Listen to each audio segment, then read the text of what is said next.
지속 가능한 농업에 대한 측면에서 친환경 농업에 대한 중요성뿐만 아니라 또 한 측면에서는 경기도 내에 있는 30만 농민 중에 거의 50%를 차지하고 있는 중소농, 이 중소농을 지속 가능하게 유지하기 위한 방법으로서 공공급식의 확대, 판로의 개척 뭐 이런 것들이 굉장히 중요한 과제로 우리가 설정을 했었는데 그런 부분에 있어서 우리가 짧은 시간이고 또 코로나라는 2년간의 이런 시점이 있었고 학교급식을 중심으로 친환경 급식에 매진했던 이런 부분들을 좀 우리가 다시 한번 되돌이켜보고 처음 우리가 잡았었던 이런 지속가능한 농업에 대한 가치와 내용을 좀 한번 확인해보는 이런 시간이 앞으로 더 가져야 되겠다 뭐 이런 의미를 좀 갖고 있지 않나 생각합니다. 네, 다음은 그러면 세 번째 토론을 진행하도록 할 세 번째 토론은 한국농산식품유통공사 유통교육원 교수이신 김주환 교수님으로부터 토론이 있겠습니다.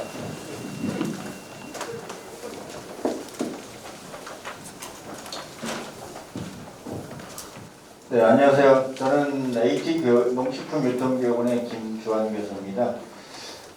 저희는 2018년에 푸드플랜을 실행을 하면서 교육을 담당을 했고요.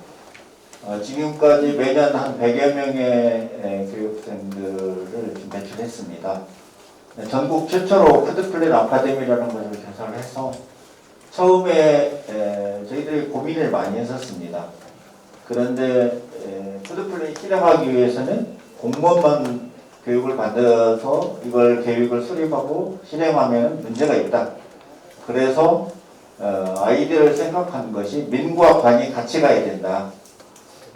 그러면 어떻게 할 것인가를 고민하다가 교육을 공무원 한 분, 그 다음에 이제 급식센터에 계신 분 한 분, 그 다음에 시민단체, 우리 이제 여러분과 같은 위원회에서 활동하시는 분 한 분, 그 다음에 직접 농사를 짓는 생산자 한 분 해서 4인 1조로 해서 교육을 아마 조금 특이하게 진행을 했었고 반응이 좋아서 지금까지 교육을 진행을 해왔습니다. 내년부터는 교육을 조금 수정을 해서 계획 수립에서 끝나지 않고 각 지자체에서 이제 실행할 수 있도록 이제 거의 130개 정도가 계획 지원 수립을 받았기 때문에 내년에는 위원회를 어떻게 구성할 것인가 직접 전문가들이 가서 코칭을 해줄 수 있도록 교육 방향을 잡았습니다. 그리고 지자체에서 필요한 교육이면 교육, 아니면 기획생산이면 기획생산, 거버넌스 구축이면 거버넌스 구축, 그 밖에 급식 문제면 급식 문제를 전문가들이 직접 한 3일에서 5일 정도로 숙식을 같이 하면서 같이 고민을 하면서 문제를 해결하는 그런 지자체 맞춤식 컨설팅 및 코칭 교육으로 전환을 해서 진행하고자 합니다. 여러분도 아마 경기도 위원회에서도 같이 참여를 해서 아마 지자체에 맞는 그런 푸드플랜 실행에 아마 일선에서 같이 움직여 주시면 감사하겠다는 걸 미리 말씀을 드립니다. 아까 우리 이수행 선생님께서 발제하신 거에 대해 잠깐 토론을 한다면 먼저 먹거리 지금 전략이라는 표현을 쓰셨는데 이왕 우리가 지역 먹거리 교육이라고 하는 농업농촌 및 식품산업기본법이 시행이 되면서 이게 지역 먹거리 계획이라고 통일돼서 앞으로 사용을 하도록 되어 있습니다. 저도 밀라노 협약에서 말한 푸드플레이라는 단어를 고민을 해보니 사실 의미는 팔러시, 정책이나 스트레이티지라고 하는 전략이 맞습니다. 그럼에도 불구하고 외국에서 푸드플레이라고 쓴 이유는 플레이라는 단어 속에는 계획하고 그 다음에 실행, 그 다음에 성과 측정, 그 다음에 피드백, 통제까지 전부 포함한 내용으로 시작을 했던 단어입니다. 그래서 푸드플레이라는 플레이라는 단어는 교육만이 아니고 이 네 가지 사이클을 전부 포함하기 때문에 고민 끝에 아마 푸드플레이라고 쓴 것 같으니 이왕 우리도 농업농촌 식품산업기본법이 발표가 돼서 통일돼서 지역 먹거리 계획이라고 시작을 했으니까 저는 가능하면 통일된 포럼이라든지 이런 모든 것들은 좀 지역 먹거리 계획이라고 쓰는 것이 어떨까라고 이제 제안을 드리고 싶고요. 그다음에 이제 앞으로 농식품 계획 지원 사업에 이제 거버넌스 먹거리 위원회를 구성하고 또 이제 실태 조사 여기에 이제 포함이 지원에 된 걸 이렇게 제안을 하셨는데 제가 엊그저께 농식품부 사무관님과 통화를 했어요. 내년에도 계속 그런 지원 사업을 한답니다. 지금 130개 정도가 지원이 됐거든요. 근데 아직도 제가 조사를 해보니까 경상도 부분 일종은 좀 아직 미흡해요. 그래서 여러분이 지역 먹거리 지수 이게 보면은 그쪽이 조금 하얀하잖아요. 그래서 아직은 조금 덜 구축이 돼서 내년에도 지원이 된다고 합니다. 그런데 거기에 이미 포함이 돼 있다고 이야기를 들었습니다. 먹거리위원회 구성하고 실태조사. 거기에 뭔가 하나 더 추가가 됐으면 좋겠다고 저한테 좀 어드바이스는 같이 의견을 좀 물어봤는데 제가 바로 아카데미 교육도 같이 좀 넣어달라. 왜냐면 우리 경기도 농산진흥에서 지원하는 거 보니까 지자체에서 뭐 할래? 봤더니 먹거리위원회 교육한다. 또 농민 교육한다. 이런 게 많이 들어가 있더라고요. 아예 지원 사업에 이 세 가지 내용을 다 포함을 해서 내려보내달라고 이렇게 좀 요청을 드렸습니다. 아마 그렇게 진행이 되지 않을까 생각을 해봅니다. 제가 맡은 오늘 토론 주제는 유통 부분입니다. 그래서 유통 부분에 한정돼서 제가 몇 가지 말씀을 드린다고 한다면은 네 가지로 크게 말씀을 드리고 싶어요. 지금 경기도에서 앞으로 추진을 지금도 하고 있고 앞으로 이런 방향으로 조금 했으면 좋겠다는 제 개인적인 생각을 말씀을 드리면요. 첫 번째는 이 커뮤니티라고 하는 먹거리라고 하는 게 결국 공동체를 형성을 해야만 하는데 제가 우리 경기도 먹거리 전략이라고 하면 쭉 살펴보니까 공유 주방, 그다음 공유 식탁, 공유 농업, 그다음에 공유 냉장고 이런 개념들이 이미 진행이 되고 있고 실천하고 있더라고요. 그래서 이제 공유 주방 같은 경우는 공유 식탁하고 같이 우리가 거기서 요리를 해서 취약계층에 도시락 배달을 한다든지 이제 저는 뭐 실제로 수원시에서 취약계층에다 제가 직접 독거노인 도시락 배달을 하고 있거든요. 그분들은 아까 혼자 계시기 때문에 요리를 할 수도 없고 또 이 배달을 해야 겨우 드실 수 있는 분들이 많이 계세요. 현실적으로 본다면. 그럼 그분들이 너무 외롭잖아요.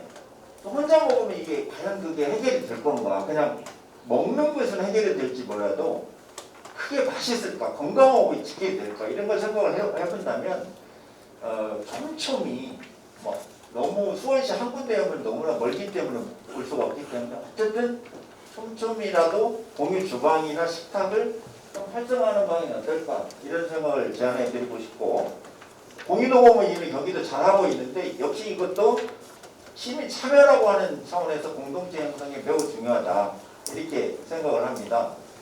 그 다음에 이제 공유냉장고는 수원에서 지금 38개 나눔 냉장고가 있어서 먹거리는 결국 나눠야 된다고 하는 좋은 컨셉을 가지고 잘 하고 있습니다. 그래서 필요한 부분들이 냉장고에다가 먹거리를 제공을 하고 필요한 사람들이 갖다 이렇게 사용하는 참 이런 형태들을 좀 더 경기도 차원에서 활성화를 한다면 우리가 먹거리라고 하는 그 근본적인 취지 여기에 맞지 않을까라고 하는 제안을 해보고 싶고요. 두 번째는 제가 왜 로컬 푸드와 푸드플랜의 가장 큰 장점은 뭐냐라고 하는 여타 설문조사와 시민들한테 물어봤을 때 신선하고 건강한 안전한 먹거리를 내가 먹을 수 있기 때문에 로컬 푸드를 이용한다. 그렇다면 두 단어로 이야기한다면 신선성하고 안전성이거든요. 그럼 안전성을 어떻게 확보할 건가 라고 하는 문제를 고민하는 끝에 최근에 대두된 컨셉이 뭐냐면 블록체인이라는 단어예요. 블록체인이라는 단어는 이 농식품 데이터를 유변조할 수가 없는 시스템입니다. 그래서 우리 흔히 말하는 여러분 가장 빨리 떠오를 수 있는 게 이력제거든요. 지금 전라북도에서는 제일 잘되어 있지만 쇠고기 이력 추적제를 시범적으로 해서 상당히 성공을 했습니다. 뭐 소 사육에서부터 저축, 그 다음에 풍과는, 그 다음에 소비자, 여기까지 이 데이터를 전부 공유를 하는 거거든요. 블록체인이라는 거는. 한 사람, 어떤 한 단체에서 데이터를 유지할 수가 없어요. 요 자체를 외국에서는 식품에 적용을 하고 있습니다.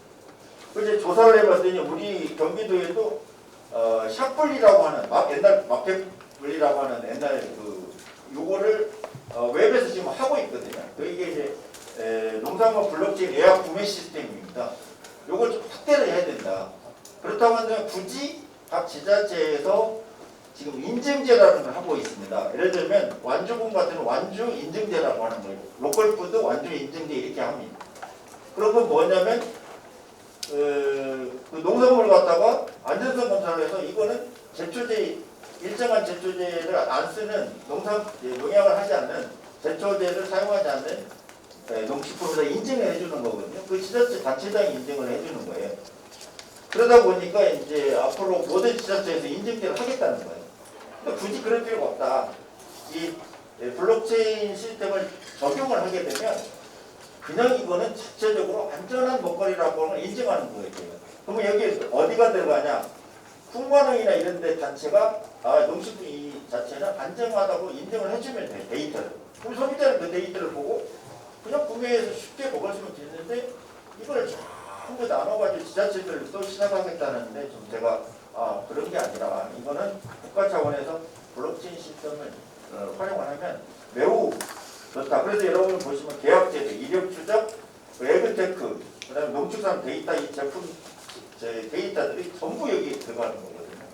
그래서 우리 소비자들이 안전한 먹거리를 확보할 수 있는 좋은 시스템입니다. 여러분 여기 보면은 혹시 요즘 코인이라는 암호화폐라는 단어를 들었을지 모르는데 코인을 발행합니다. 이게 10억 개 정도 발행을 했거든요. 샤플리는 이미.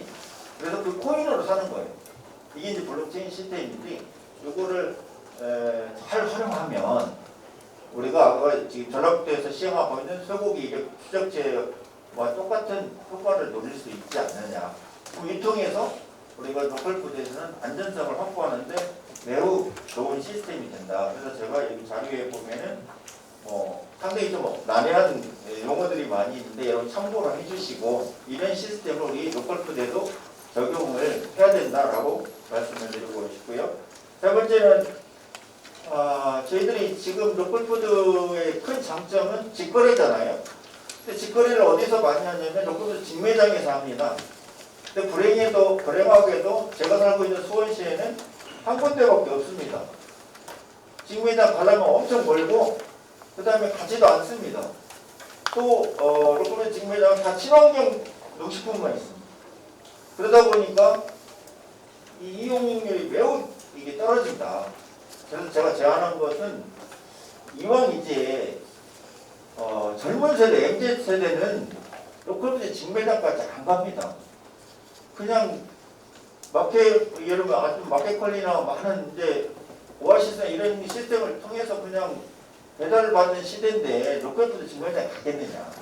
앞으로 이거 지속 가능한 농업을 해야 되는데 우리 때는 갈지 몰라도 앞으로 젊은 세대는 안 간다. 그렇다고 한다면 유통체제를 다변화해서 온라인 쪽으로 가야 된다. 그래서 로컬푸드 농산물 판매 확대를 위해서는 네이버나 티모이나 많은 이런 온라인 쇼핑몰하고 연계를 해서 결국 신선한 농산물이든 가공식품이든 젊은이들도 사용할 수 구매를 해서 먹을 수 있도록 여러분 유통체제에 좀 다변화를 꾀야 된다. 그것이 범위가 너무 확대되면 이제 원래 로컬푸드 취지하고 조금 어긋날 수도 있겠어요, 물론. 그러나 이것도 부분적으로라도는 반드시 갖추는 것이 더 좋지 않을까 이렇게 생각을 합니다. 그 다음에 이제 최근에 여러분이 아시는 라이브 방송 정리를 라이브 방송이나 이런 것들이 상당히 효과가 있으니까 좀 참고를 하시고요. 마지막으로 이제 유통 물류의 통합화 쪽에 말씀을 드리려고 하는데 참고를 해주시고 이번 경기도 지금 잘 하고 있습니다. 근데 이 부분도 좀 우리 고려하면 좋겠다라고 생각을 들고 나머지는 여기 유인물이 좀 있으니까 참고로 해주시면 고맙겠습니다. 감사합니다. 네, 고맙습니다. 그 먹거리 교육 관련된 내용들 좀 의미 있게 좀 들었고요. 그 다음에 유통 채널에 관련된 얘기 좀 했으니까 그런 부분도 우리 기본 계획에 수립된 내용들하고 좀 포함해서 공유를 같이 해줬으면 좋겠습니다. 네, 마지막 토론입니다. 마지막 토론은 멀리서 오셨습니다. 강원도 농촌융복화 산업센터 정현태 센터장님이십니다. 예, 반갑습니다. 제가 2008년도부터 경기도 최악의 농산물 유통센터 기본계획수립과 건립에 참여했었거든요. 근데 이제는 또 역할이 바뀔 때가 왔구나 하는 느낌을 많이 받습니다. 특히 이제 시군단위 먹거통합지원센터가 건립을 계획하거나 운영 중인 데가 무려 12개 시군이나 되고요. 그리고 이게 촘촘한 공급망을 만들 때는 광역단위 한계가 있습니다. 일반적으로 우리가 시군단위 먹거통합지원센터가 중간에 유통비용 구조를 보면은 10%에서 20% 이내 수준인데 이게 광역단위는 30% 내외 수준이기 때문에 오히려 우리가 이제 유통의 비효율성이라는 부분도 일부 지적이 받을 수도 있고요. 그렇다고 하면 이제 소량 수요가 있는 이제 지역 아동센터라든가 유치원이라든가 어린이집에 대한 공급망을 어떻게 갖출 것인가 이 고민도 좀 해야 될 시점이 아닌가 생각됩니다. 그런 측면에서 일단은 아까 우리 송홍규 부소장님께서 말씀하신 광역과 시군 단위의 먹거통합지원센터 간의 정확한 역할 분담 체계가 좀 조기에 구축될 필요가 있을 거라 생각되고요. 그다음에 기후변화입니다. 지금 배추 한 포기가 보통 소매 가격이 15,000원 넘어갔죠. 그런데 사실은 경기도가 아무리 노력을 해도 지역산을 생산해서 공급할 수 있는 비중은 50% 넘기가 어렵습니다. 그렇다고 나머지 50%는 수입산을 먹을 거냐? 그것도 아니시지 않습니까? 그렇다고 하면은 먹거리를 안정적으로 조달해서 안정적으로 조달과 물량과 가격에 공급할 수 있는 능력도 이제는 먹거리통합지원센터의 몫입니다. 그렇다고 요즘같이 신선농산물이 가격이 폭등한다고 김치 먹지 말라고 취약계층한테 얘기할 수는 없는 구조이기 때문에 그렇다고 하면 안정적으로 어떻게 조달할 것인가에 대한 고민입니다. 지금 올해 농산물 가격은 다 PB에 와닿기 때문에 말씀을 드릴까요? 아마 청양고추 10kg 한 박스가 도매 가격으로 10만 원 넘어갔습니다. 소매 가격으로 따지면 얼마 될지는 아시겠죠? 식당 한 2개, 3개만 먹어도 난리가 날 겁니다. 청양고추를. 그만큼 이제 기후변화와 이상기후는 좀 심각할 겁니다. 특히 요즘에 도매시장을 경유해가지고 우리 경기도민들이 먹는 주요 채소는 다 강원도 겁니다. 경기도에서 나는 농산물 별로 없습니다. 그렇다고 하면 경기도는 어떻게 해서든 경기도가 안 나는 시기와 품목에 대해서 내부에서 안정적으로 조달할 체계를 구축할 것인가. 결국 그건 비영유 구조입니다. 예를 들면은 배추 한 포기를 15,000원에 조달해서 2만 원에 공급하는 것이 경기도 역할이 아니라 배추 가격을 한 포기에 3,000원, 5,000원 안정적으로 지속적으로 조달해서 안정적으로 계속 공급할 수 있는 능력이 결국은 경기도의 역할이기도 합니다. 학교 급식에 예산이 부족하다고 해서 요즘같이 채소 가격이 폭등했다고 애들 채소 안 먹을 수는 없지 않습니까? 요즘 애들 학교 급식 채소를 공급하기 위해서는 예산이 부족할 겁니다. 오히려 학교 급식 예산이. 그만큼 그렇다면 이제 도달망이라든가 공급망 구축이 매우 이제 고민을 해야 될 시점인데요. 그렇다고 하면은 이 부분에 대해서는 좀 경기도가 전략적으로 좀 경기도나 강원도나 경기도, 강원도, 제주도 아무래도 3개 지자체만 시도만 하면 경기도는 연중 조달은 거의 다 되기도 할 겁니다. 그렇다고 충청도 빼라 전라도 빼라고 할 수는 없습니다. 그런 측면에서 사실 경기도가 인구 1,200만인가요? 1,200만이면 강원도의 인구의 9배입니다. 예산 한 10배가 넘을 거거든요. 그렇다면 소식처럼 저는 이제는 경기도도 안 나는 시기에 품목과 시기 안에서는 서울시가 과거했던 지금 하고 있는지 모르겠지만은 동호농 상생 공공급식에 대한 체계도 고민을 했으면 좋겠습니다. 경기도 도민들을 위한 우리 선순환 구조도 중요하지만은 한국 농업을 위한 경기도민 1,200만이 소비하는 체계도 좀 갖췄으면 좋겠다는 제안을 드리고요. 마지막으로 이제 경기도와 강원도가 이제 접경지역이라는 특수성이 있습니다. 경기도도 분당에 농축산물까지는 한 3,000원씩 좀 안 될 겁니다.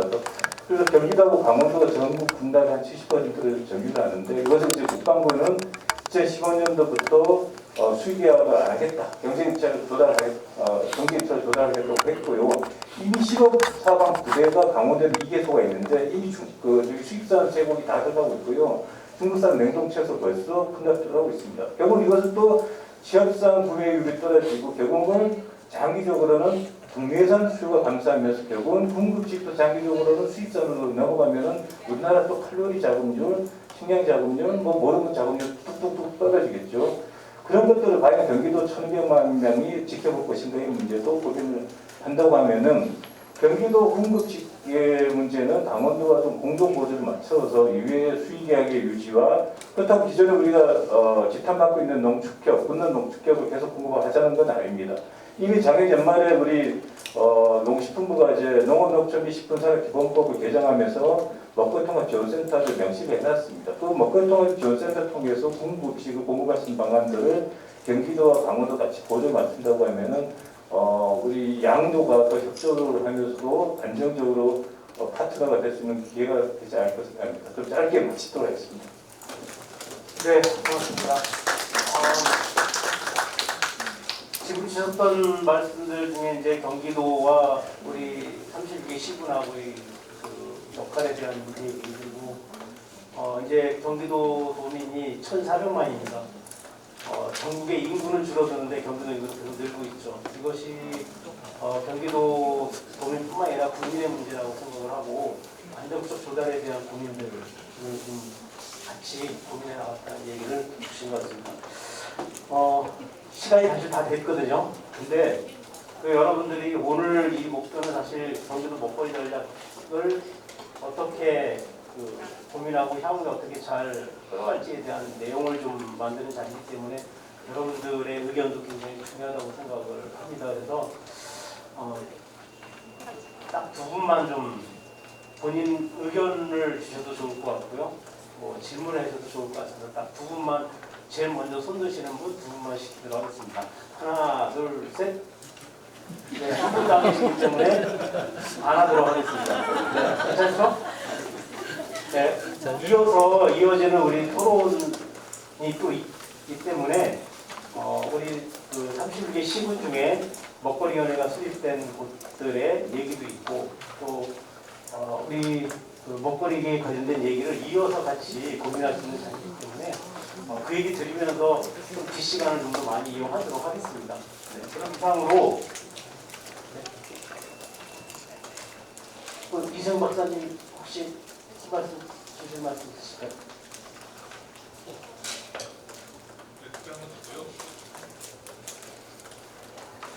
네, 특별한 건 없고요. 저기 한 가지는 말씀드릴 수 있습니다. 경기도와 서울을 비교하기는 어려울 것 같습니다. 왜 제가 이런 말씀을 드리냐면은 2015년인가 그때 제가 경기도 학교급식에 대해서 정책과제를 추진하는데 공급 가격을 받았어요. 근데 받았을 때 보니까 경기도가 서울시보다 높게 되더라고요. 그래서 아니 서울시가 경기도가 높아요. 제가 받은 자료는 그래서 못 모르게 썼는데 나중에 알고 보니까 경기도 30% 추가 지원을 고려하지 않은 그런 가격이었어요. 그러고 보면 경기도의 공급 가격이 서울시보다 상당히 많이 높습니다. 그건 경기도가 소비자와 생산자가 같이 연결되어 있기 때문에 그렇게 갈 수밖에 없는 거고요. 서울은 소비 중심지 생산자는 많이 적지 않습니까? 그래서 경기도와 서울을 직접 비교하는 부분은 굉장히 어렵지 않은 생각이 큰 이상입니다. 근데 그 토론자분들 다 얘기하셨기 때문에 죄송스럽지만 그냥 마무리하도록 하겠습니다. 네, 그럼 이상으로 우리 일부 진행한 경기도 먹거리 전략 포럼은 마치도록 하겠습니다. 네, 사장님.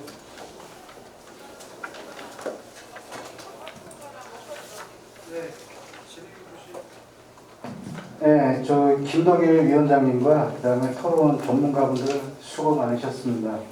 이상으로 오늘 일부 순서 경기도 먹거리 전략 포럼을 모두 마치겠습니다.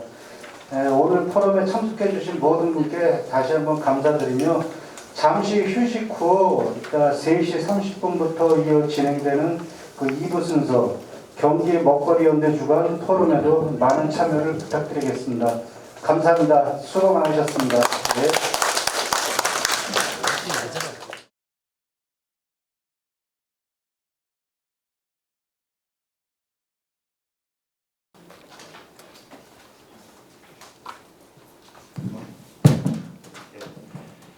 금요일 오후에 이렇게 또 이 불같은 또 포럼을 또 진행을 또 이렇게 하십니다. 경기도 대단하십니다. 저는 그 동국대학교 충북 캠퍼스에 있고요. 저한테 우리 박미진 선생이 이번에는 좀 색다른 주제를 또 부탁을 했어요. 서울시와 충북도의 먹거리위원회 관련된 경험을 좀 이야기를 해줬으면 좋겠다. 그러면서 이 거버넌스라고 하는 관점 속에서 이 위원회가 그야말로 이제 지속 가능성을 담보해내기 위해서는 어떠한 노력을 해야 되는 건지 그냥 고민스러운 지점을 좀 이야기를 좀 해달라. 그러면서 같이 이제 좀 이렇게 나름 이렇게 좀 지점들한테 또 공유하고 이제 그런 이제 취지에서 이제 저한테 이제 부탁을 했는데 사실 이제 그동안 푸드 플랜이 뭐고 그 다음에 대한농식품운동이 뭐고 이제 그 이야기를 하고 그랬었는데 또 막상 제가 이 몸담고서 했었던 활동에 대한 부분을 이야기를 하다 그러니까 조금 고민이 되긴 했지만 그래도 저의 경험을 또 같이 또 나누는 것도 또 의미가 있겠다 싶어가지고 좀 간략하게 좀 정리를 해봤습니다. 저는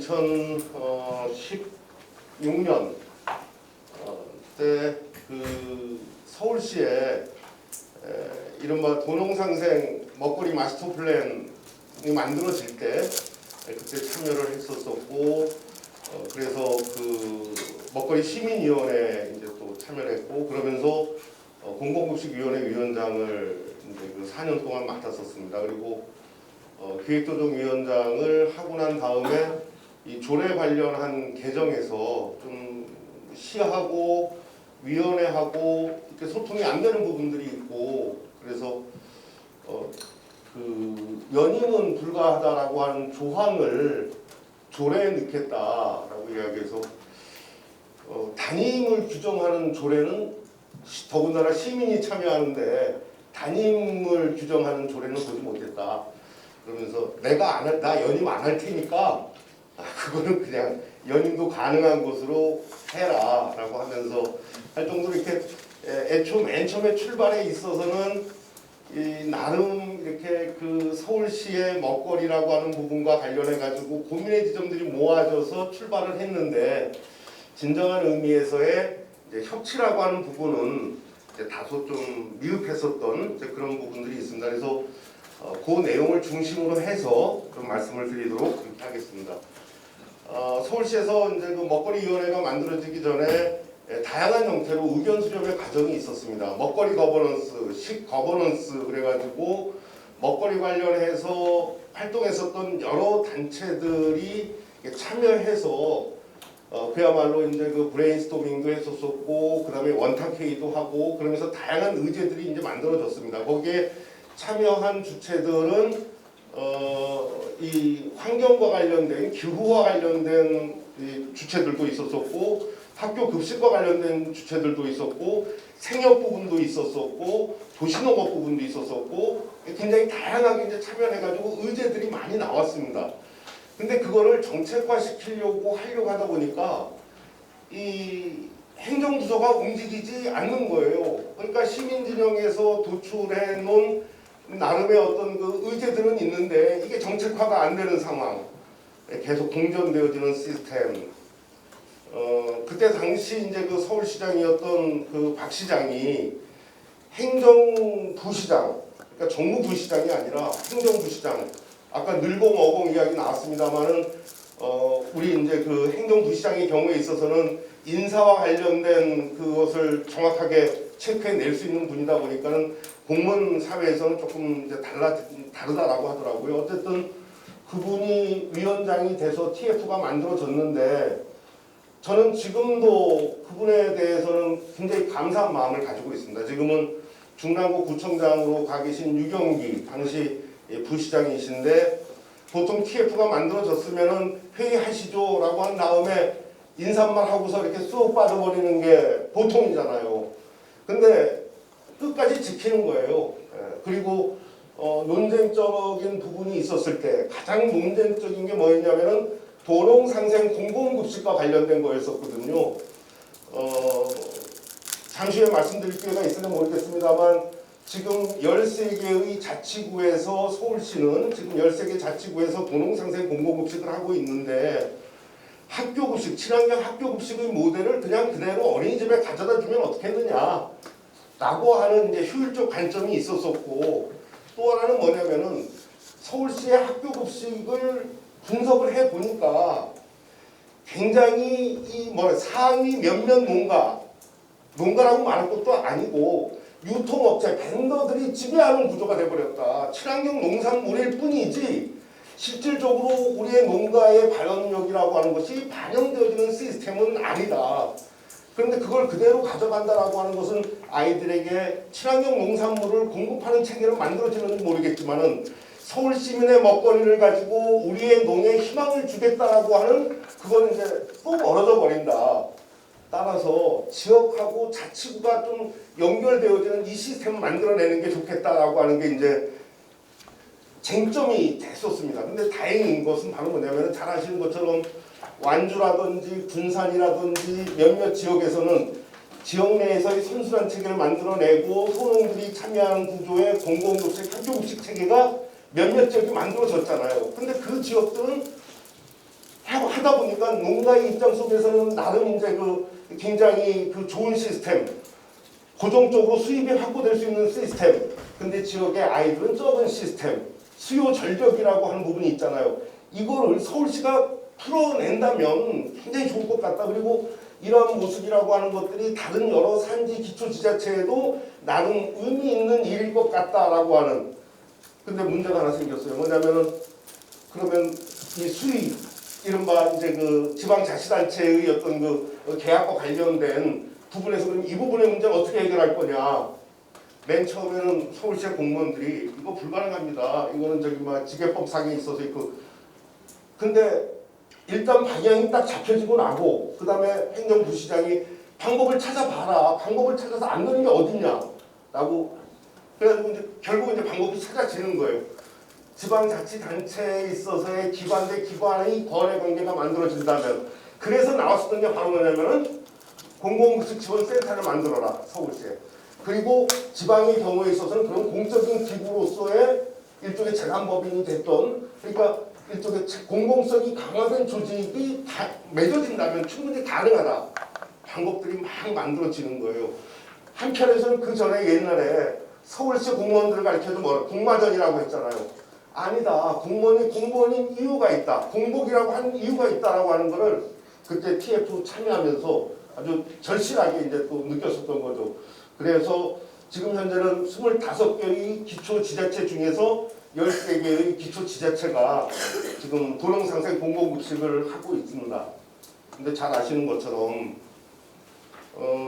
시장이 바뀌었잖아요.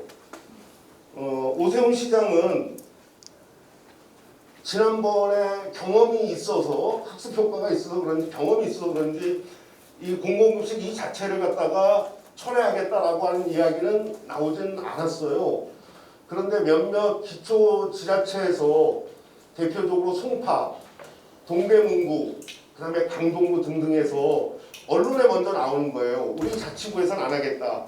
그 다음에 특히 이제 이 굉장히 이렇게 투쟁적인 몇몇 시의원들, 구의원들이 중심이 돼가지고 이거는 예산만 잡아먹는 사업이고 별로 효율이 없다라고 하는 게 이제 신문에서 막 나오고 하면서, 그러면서 이제 자치구에서 이렇게 좀 변동이 일어나는 이제 그런 모습이 이제 연출이 되기도 했었습니다. 그런데 다행인 것은 송파구 같은 경우에 있어서는 안동에서 올라오거든요. 그리고 이제 중간 지원 조직은 우리농 카톨릭 농민의 우리농이 이제 거기서 이제 위탁을 맡아서 하고 있고, 그리고 이제 동대문구도 이제 올라오는데, 동대문구의 경우에 있어서는 이제 사실 산지구 자체가 조금 좀 부족한 부분도 있긴 했습니다만, 송파구의 경우에 있어서는 사실 안동에서 학교급식과 관련된 여러 가지 조직이 굉장히 탄탄하게 운영이 돼 왔었던 데인데, 이제 송파구의 경우에 있어서 이제 그런 이야기가 나오니까 중간 지원, 이제 공공급식 지원센터를 위탁 운영하던 단체에서 그냥 쉽게 그럼 우리 안 한다. 10월 올해까지가 아니라 그냥 아예 우리 10월달까지 하고 맞게. 그렇게 이제 반응이 있었었죠. 그런데 다행히 이 사업을 그러면 진행할 거냐 말 거냐라고 하는 것은 시민사회, 그러니까 직접적인 수요자의 의견을 듣고서 하든지 말든지 해야 될 것 아니냐. 그래서 이제 그 의견을 갖다 이제 수렴을 해 보니까 60% 내지 60% 이상이 이 사업은 계속 진행하는 것이 옳다라고 하는 이제 반응이 이제 그 있고 하다 보니까 이제 그 구에서도 이 사업은 계속 가져가겠다. 물론 이제 예산 지원에 있어서는 변화가 있을런지 어떨런지 이제 그것은 이제 좀 살펴봐야 되겠습니다만 이제 기본적인 기조는 이제 계속 가져가는 걸로. 그리고 이제 사실 강동구의 경우에 있어서는 완주로부터 했었던 첫 번째 시범 사업이었었거든요. 그리고 중간 지원 조직으로서 한살림 서울이 이제 그 공공급식 지원센터를 갖다 위탁 운영하는 형태. 그래서 산지로부터 올라오는 부족한 물품에 대해서는 한살림이 조합원 공급가보다 훨씬 낮은 가격으로 할인된 가격으로 공급하는 시스템. 그러니까 지역의 산지와 그 다음에 강동구의 어린이집과 그 다음에 서울시의 생협이라고 하는 사회적 경제 조직이 같이 결합이 돼서 이루어졌었던 굉장히 모범적인 사례였었거든요. 근데 강동구에서도 이제 조금 이제 좀 걱정스러운 이야기가 있었습니다. 이제 뭐냐면은 그 지금 지원센터가 있는 건물 거기 이제 그 도시농업도 하고 그 다음에 그 옆에는 이제 또 직매장도 있고 하거든요. 이 건물 임대가지고 임대사업하지 여기에 왜 센터가 들어와 있냐 이제 그런 이야기가 있었다는 거예요. 그런데 거기도 마찬가지로 어린이집들 이제 등등의 이제 그 이른바 의견을 이제 그 물어가지고 많은 경우가 이제 그 긍정적으로 평가를 하다 보니까 이 사업은 계속 가져가는 것으로 이제 그렇게 결정은 됐다고 그래요. 아무래도 이제 예산과 관련된 사업이 지금 이제 계속적으로 이루어지다 보니까 관심은 갖고 가야 되겠지만 그래서 어찌됐든 송파구 이야기 그다음에 동대문구 이야기가 나왔었을 때 예전에 이제 그 생각이 나는 거예요. 어떤 거냐면 우리가 도농성생 공공급식이라고 하는 이 가치가 실현되어지기 위해서는 이에 대한 사회적인 인식의 공유라고 하는 부분이 먼저 있어야 된다.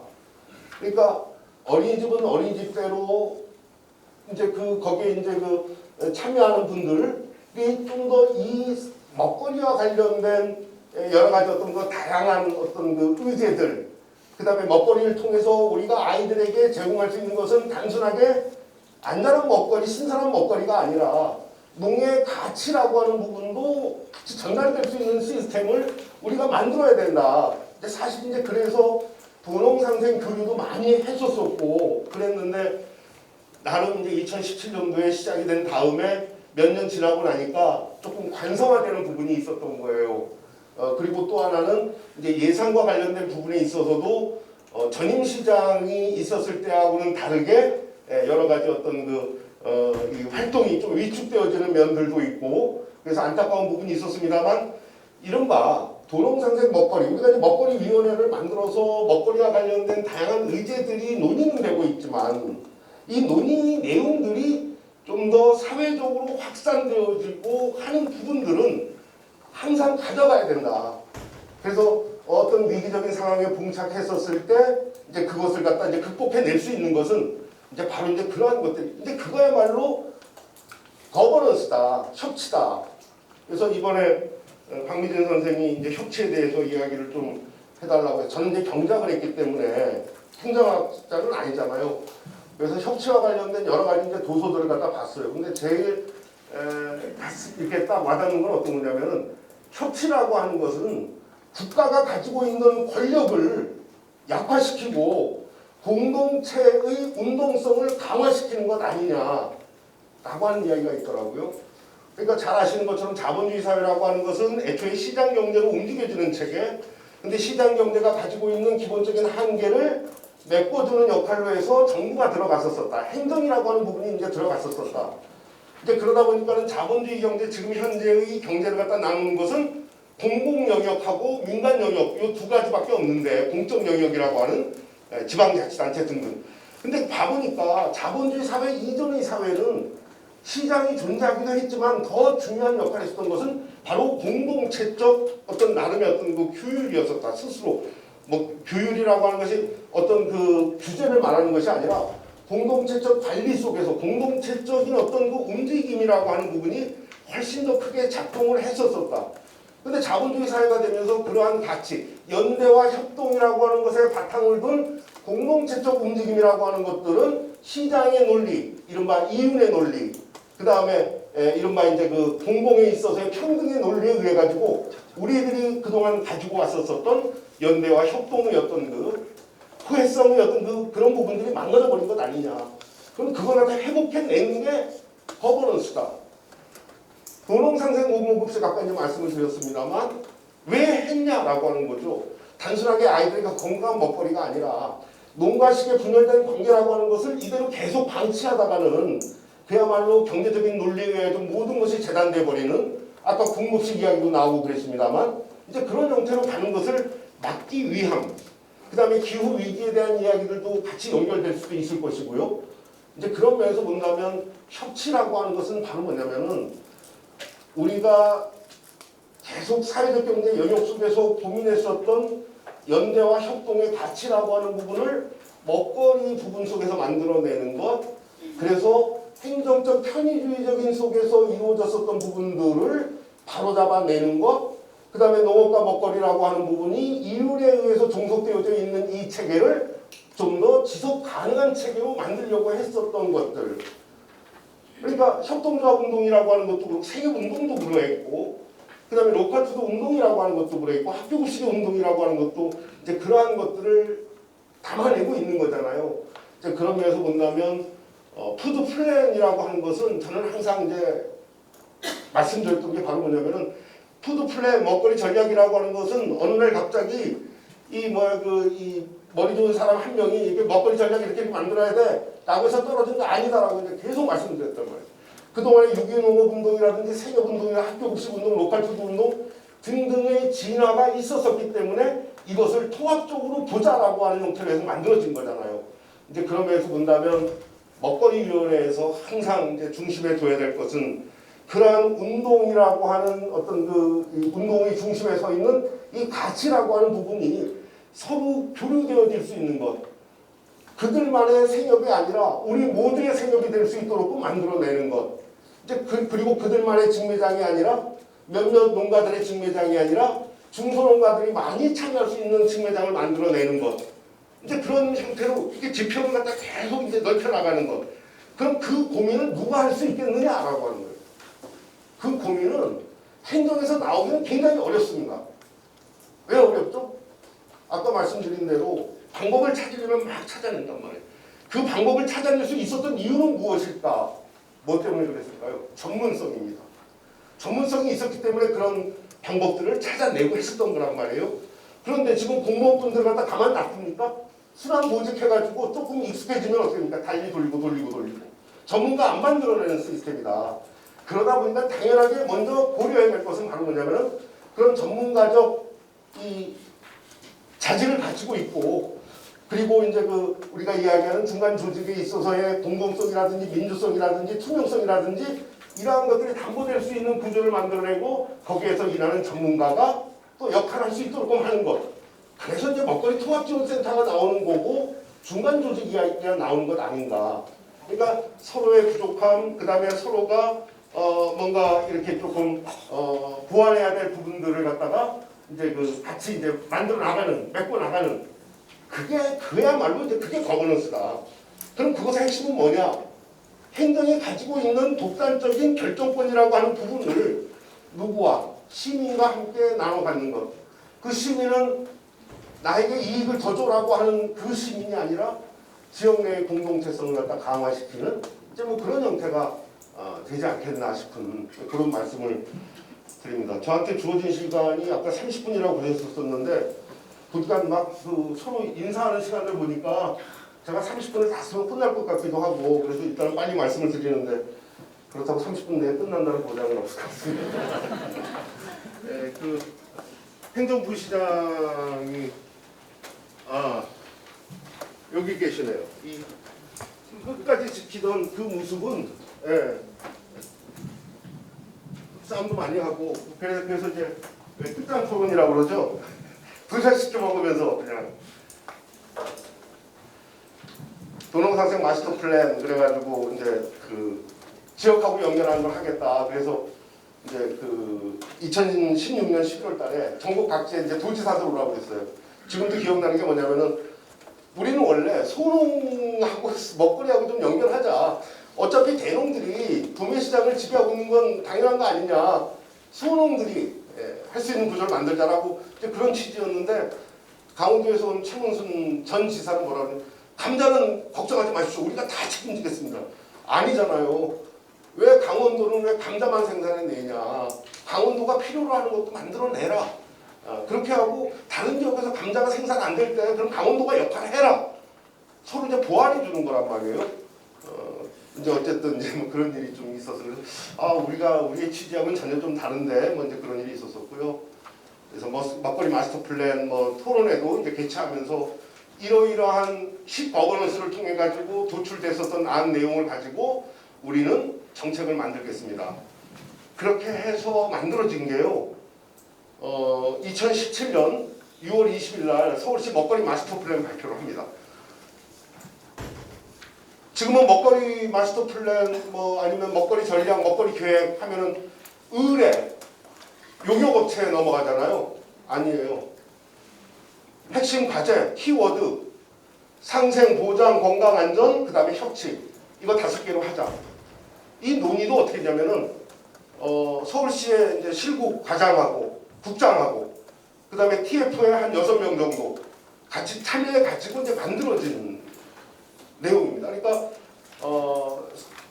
그렇게 하고 사업의 경우에 있어서도 추가할 사업, 그 다음에 기존의 사업을 어디에 배치하느냐, 예산을 어떻게 늘려야 되느냐, 전부 다 이제 그 시에 과에서 다 올라오는 것으로 이렇게 만들어지는.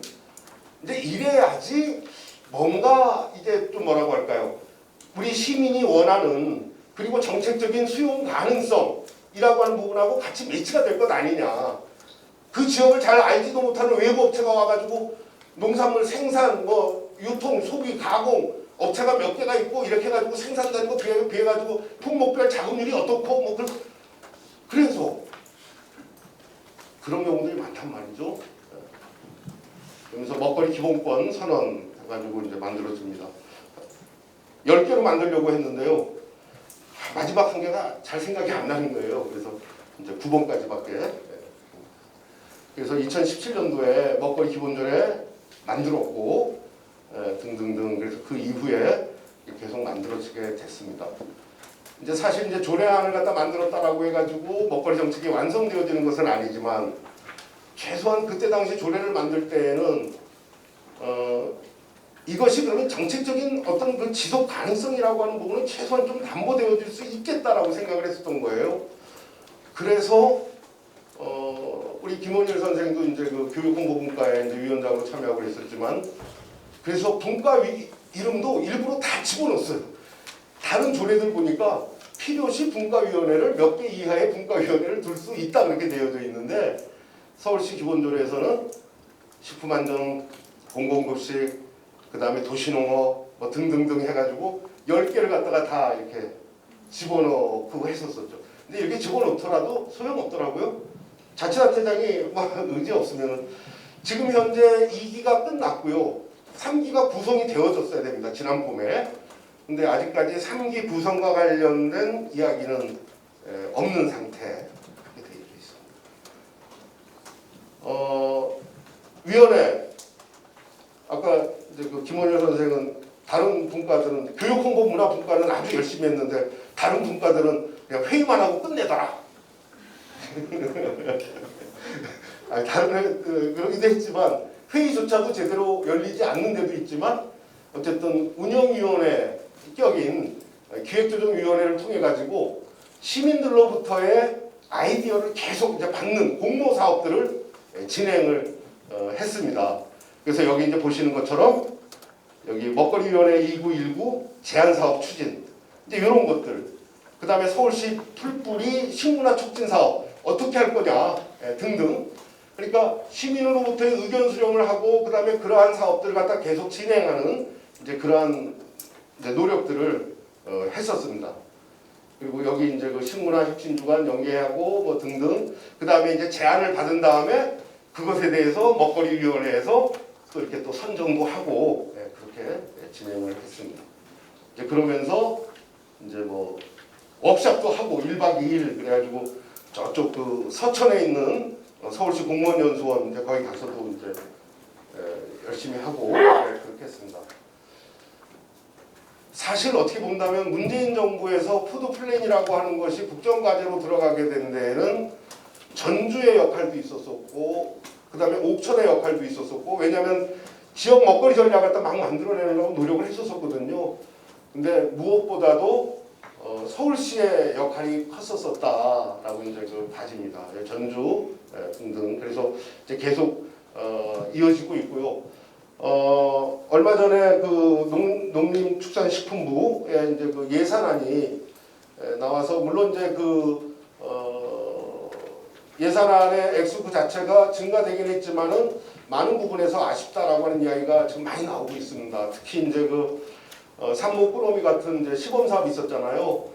그게 이제 예산이 일단은 이제 제로로 돼 있는 작년에도 제로였었어요. 제로였다가 국회 과정에서 논의하면서 살아나고 했었거든요. 그런데 푸드 플랜 먹거리 통합지원센터와 관련된 지원 예산이라든지 푸드 플랜 그다음에 먹거리 그다음에 로컬 푸드 직매장 등등과 관련된 예산은 일단은 여전히 이제 반영되어져 있는 것으로 그렇게 되어져 있습니다. 어쨌든 새 정부에서 이야기되고 있는 국정과제 72번에 있는 식량 주권 확보와 농가 경영 안정 강화 달성하기 굉장히 어려운 것임에도 불구하고 일단 과제로다가 이제 그 나와 있고 이제 그러면서 먹거리 선순환 체계 이야기도 나오고 있고 로컬 푸드 직매장도 나오고 있고 먹거리 통합지원센터에 대한 이야기들도 나오고 있습니다. 이제 그러면서 본다면 지역 내 먹거리 선순환 체계를 모색하는 굉장히 중요한 역할을 하는 이 바로 이제 그 먹거리 위원회의 역할이라고 하는 부분도 여전히 이제 그 중요하게 평가되어질 것으로 그렇게 생각을 합니다. 참고 삼아서 서대문구 같은 경우에 있어서는 이제 전주에서 받고 있거든요. 은평은 군산에서 받고 있고.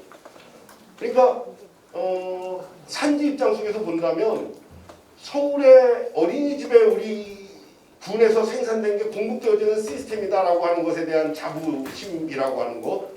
농민분들은 계속 퍼주는 것만 좋아하잖아요. 그렇죠? 이 저기 자치구에 보낸다고 돈이 얼마나 남겠어요. 그래도 저기 고향 그 지역에 있는 아이들 먹이듯이 내 새끼들 하면서 먹이는 이제 그런 마음들이 연결되어지는. 근데 그게 연결되어지는 게 사실 도농상생공급식을 시작할 때 어린이집에서 끝날 거다라고 한다면 굉장히 비효율적인 것인데 그게 서울시의 직매장이라든지 아니면 마을밥상이라든지 뭐 공유부엌이라든지 그런 부분하고 같이 연결되어진다면 굉장히 좋겠다라고 하는 일종의 이제 그림 속에서 나왔었던 거거든요. 근데 코로나19를 계기로 해가지고 서대문구의 경우에 있어서는 전주시로부터 이제 꾸러미를 받고 어느 지역에서는 아이들한테 라면을 보내고 있었을 때 어느 지역에서는 이렇게 꾸러미를 보내고 있었었다. 그래서 조금 변화가 이제 있었습니다. 1기 때는 10개 분과였는데 너무 많다. 인원수도 줄여라. 그래가지고 이제 7개 분과. 충청북도입니다. 충청북도는 먹거리 준비위원회가 먼저 발족을 했습니다. 2019년도 10월 달에 발족을 했고 여기에 민간위원 30명 그 다음에 이제 공무원들 이제 같이 해가지고 이제 했습니다. 근데 이때 당시 이제 충청북도에서 먹거리 준비위원회가 또 꾸려질 수 있었던 거는 아까 잠깐 이제 빠르게 보시는 분들은 이제 보셨겠습니다만 여기 충청북도 안 나와요. 한참 밑으로 가야지 나옵니다. 그쵸? 여기 이제 자체 수립한 거는 하나 있는데 옥천이 있는데 옥천 말고서는 언제 나오나요? 여기 2020년 그쵸? 충북이 이렇게 늦어요. 2020년에 20년에도 없나요? 20년에 있었던 여기 도에서 먼저 했네요. 그쵸? 기초는 안 하는데 도에서 하는 거예요. 그 다음에 이제 어떻게 됩니까? 지역으로 이제 제천, 증평, 청주 이렇게 넘어갑니다. 그만큼 늦었어요. 그런데도 불구하고 충청북도에서 먹거리위원회가 만들어질 수 있었던 거는 지자체가 움직이지 않으니까 그러면 도 단위에서라도 그런 먹거리 전략이라고 하는 이 부분을 갖다 먼저 수립을 좀 해야 되겠다. 근데 마침 농식품부의 친환경 농업과의 과장으로 계셨던 분이 이제 그 충북도에 농정국장으로 오십니다. 이건 반드시 해야 되는데 하면서 이제 그 준비위원회가 이제 만들어지게 됐었습니다. 조금 이제 늦게. 근데 이제 늦게 됐지만 그래도 이제 또 이제 활발하게 또 했습니다. 특히 충북도는 푸드플랜 연구 용역을 지역농업 네트워크가 담당을 했는데 도 단위 치고는 용역 금액도 비싸지 않았습니다. 그렇게 착수 보고에 중간 보고에 중간 다음 중간 보고에 그다음 최종 보고에 할 때 먹거리위원회하고 같이 그냥 워크숍을 갖다 해버리는 거예요. 코로나19라고 하는 상황에도 불구하고 이제 이른바 이제 먹거리위원회의 어떤 공감대를 확보해내는 형태로 해가지고 이제 이 연구 용역이 진행이 됐었습니다. 하다가 이제 그 작년 10월달에 이제 그 본위원회가 구성이 됐습니다. 근데 본위원회 구성하면서 또 일이 좀 벌어졌어요. 뭐냐면은 준비위원회 단계가 그럼 인원수가 30명이 넘었고 이제 그렇다라고 한다면 본위원회도 그럼 같이 가야 되는 거 아니냐. 근데 도지사께서 이 인식이 없다 보니까 뭐 이렇게 위원회 많아봐야 예산 지출만 많으니까 위원 숫자 팍 줄여. 그러다 보니까 먹거리 준비위원회에서 열심히 준비하느라고 같이 열심히 참여했었던 우리 위원들 중에서 어쩔 수 없이 이제 참여 못하는 이제 분들이 생기게 됐고, 그래서 나중에 이제 거의 이제 그분이 이제 삼선을 했기 때문에 이번에는 이제 출마가 이제 불가능한 상황이어가지고 마지막 독대하는 과정 속에서 이거 좀 늘려주십시오. 조례 개정도 되지 않습니까? 누가 이렇게 줄였어? 그러면서 본인이 줄여놓고 그래서 조금 이제 늘렸어요. 늘려가지고 이제 새로운 도지사가 이제 그 취임한 다음에 추가로 이제 10명이 이제 또 해서 워크숍도 하고 지난 7월 말에 그렇게 했었습니다. 그래서 이 내용은 거의 이제 뭐 다른 지역의 이제 그 푸드플랜의 내용하고 이제 거의 비슷할 겁니다. 그래서 지금 먹거리위원회는 그 충북 지역도 먹거리 연대가 구성이 되어져 있거든요. 이제 같이 함께 이제 그 통합 워크숍을 이제 같이 진행을 하고 그렇게 하고 있습니다. 그리고 지난 7월 25, 26일 그래서 공적 조달 체계와 관련해 가지고 또 박미진 선생이 또 이제 발제도 하고 그렇게 했습니다. 거버넌스 실현을 위한 과제. 이제 지금까지 말씀드렸던 거를 이렇게 요약한 것이다라고 이제 보시면 될 것 같고요. 먹거리 거버넌스가 필요한 이유에 대한 사회적 공감대의 확보가 필요하겠다. 왜 거버넌스냐? 농업과 먹거리가 가지고 있는 사회적, 경제적, 생태적 다음이성이 있다. 그런데 분절된 형태의 행정으로서는 생태적, 사회적, 경제적 가치라고 하는 부분을 담아내는 통합적 형태의 행정을 추구하기 굉장히 어렵다. 잘 아시는 것처럼 부서 간 칸막이가 엄청나다고 하잖아요. 개의 경계를 넘어서기가 무섭다고 그러잖아요. 어렵다. 국계 경계는 말할 것도 없고. 그러다 보니까는 시민의 참여 공간을 확대하는 게 필요하겠다. 행정에 집중된 권한을 축소하고 지역사회 공동체성의 강화를 통해서 주민 주권을 확보하는 것. 이게 바로 이제 그 거버넌스다.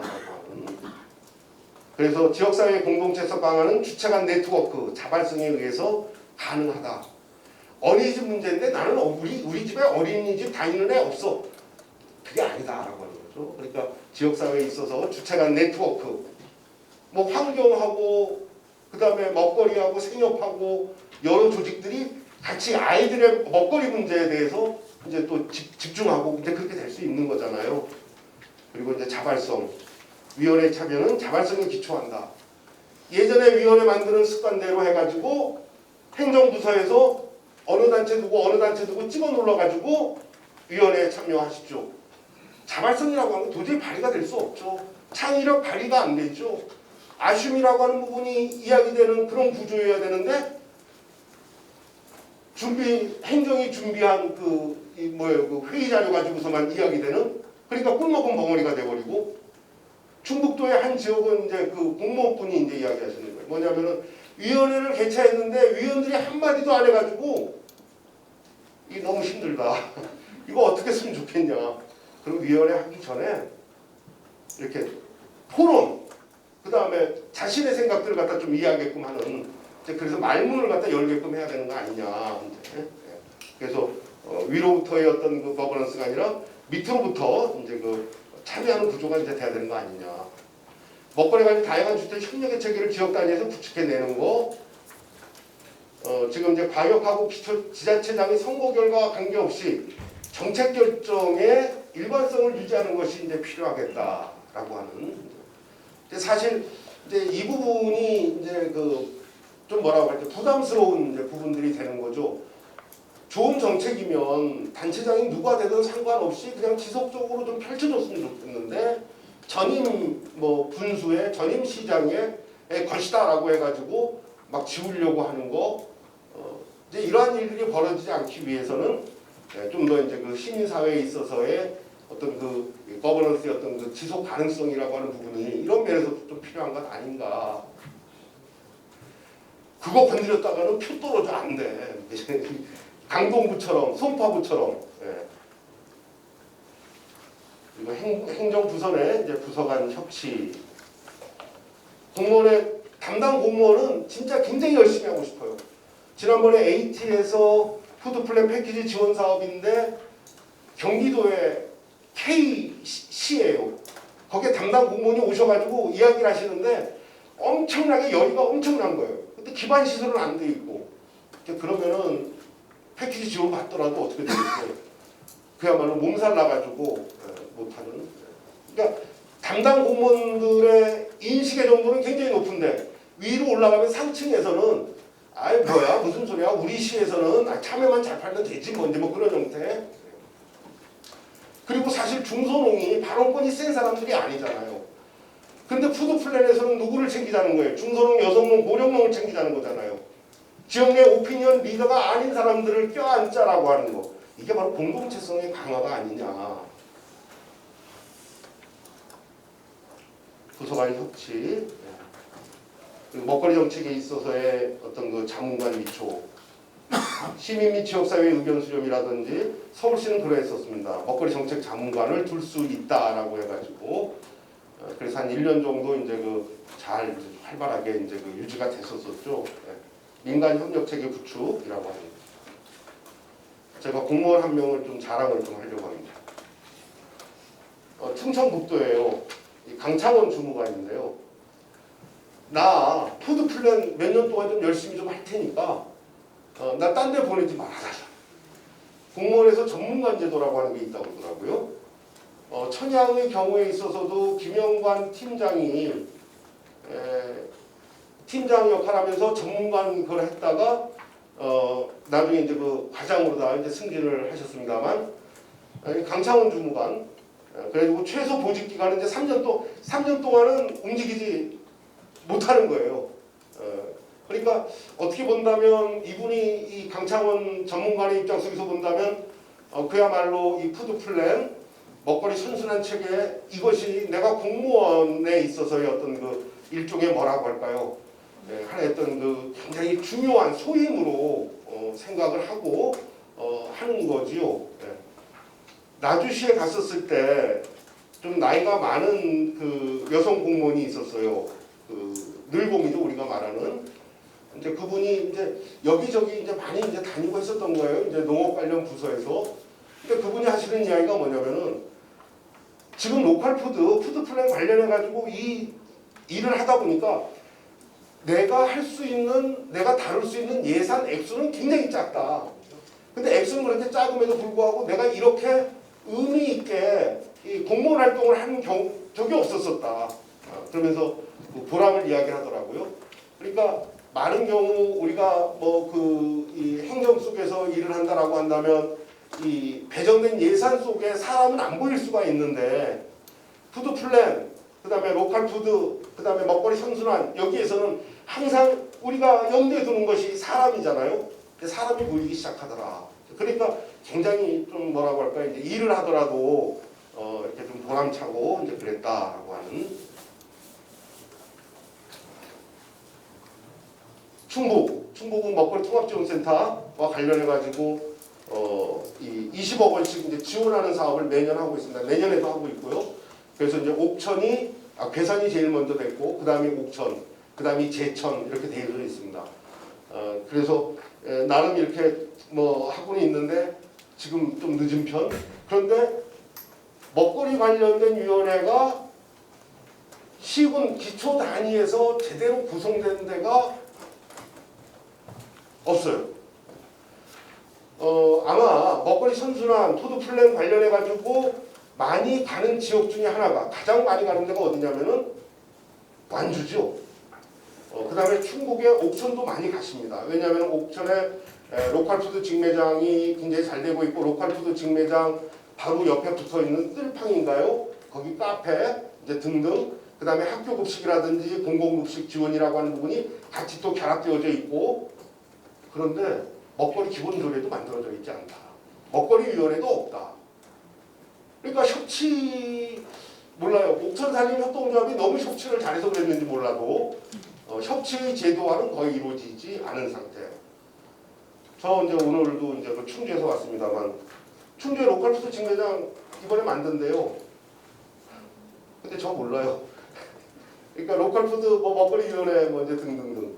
그러니까 그냥 과거에 정책 사업 하듯이 돈 나오니까 신한력 플러스 사업, 패키지 지원 사업 해가지고 그냥 그렇게 하는 데가 있어요. 그런데 다시 말씀드리지만 먹거리 전략이라고 하는 거, 푸드 플랜이라고 하는 거, 먹거리 선순환책이라고 하는 것은 협치가 전제가 되어지지 않는다면은 그건 그야말로 과거에 뭐 다른 여타 사업하고 다를 바가 없는 그런 사업으로 될 가능성이 많다. 그래서 여러분들이 열린 마음으로 지역의 먹거리, 농업의 문제를 같이 떠안으려고 또 노력하시고 그러면은 경기도에서의 어떤 그 활동이 이제 전국의 어떤 그 희망으로 또 나아갈 수 있지 않을까 싶은 이제 그런 생각을 했습니다.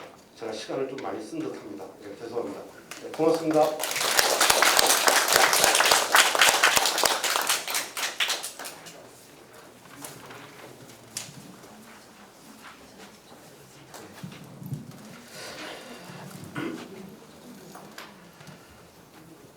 여러분 어떡하죠?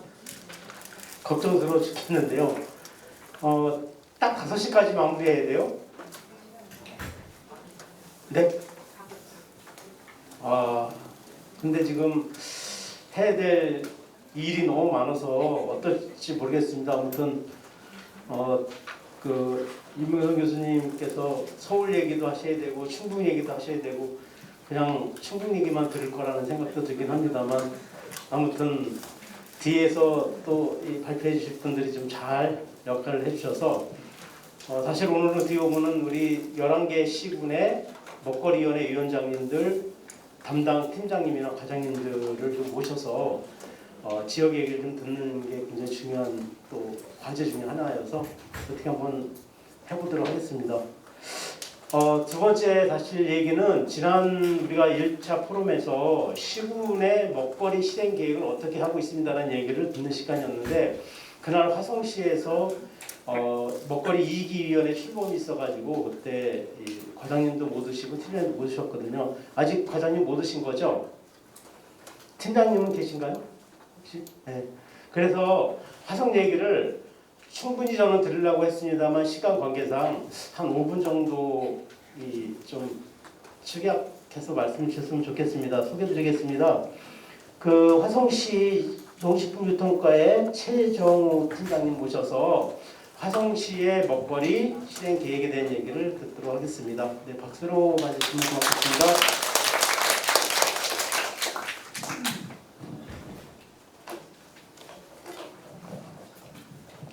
안녕하십니까. 화성시 농식품유통과 유통정책팀장 최정우입니다. 반갑습니다. 오늘 먼저 발표를 하셔야 될 저희 농식품유통과 과장님이 부득이하게 요청하셔서 시 업무사항으로 못 오셔서 제가 긴급 발표를 하게 되었는데요. 좀 진행하다가 조금 매끄럽지 못하더라도 양해 부탁드리겠습니다. 먼저 경기도 먹거리 포럼에서 저희 화성시 푸드플랜 추진 사례를 발표하게 돼서 영광스럽게 생각합니다.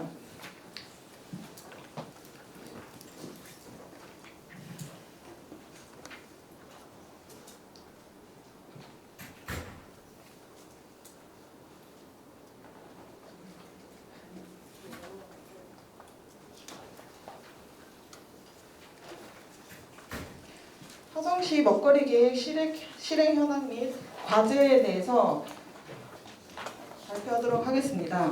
화성시는 2017년 푸드플랜 2030을 수립하고 2018년부터 준비하여 2019년에는 푸드플랜 관련 농식품부와 경기도 지원 사업을 추진하였고 이후 민간 합동협의체를 시작으로 지역 단위 푸드플랜 추진 체계의 핵심인 먹거리위원회를 구성하여 운영하고 있습니다. 현재는 제2차 먹거리 종합계획이 연구 용역 중에 있으며 그동안의 추진 현황과 사례를 말씀드리겠습니다.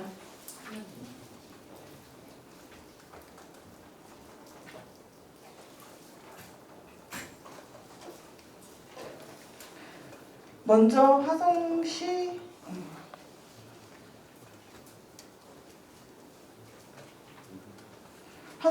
먹거리 전략 푸드플랜 2030 수립 현황입니다.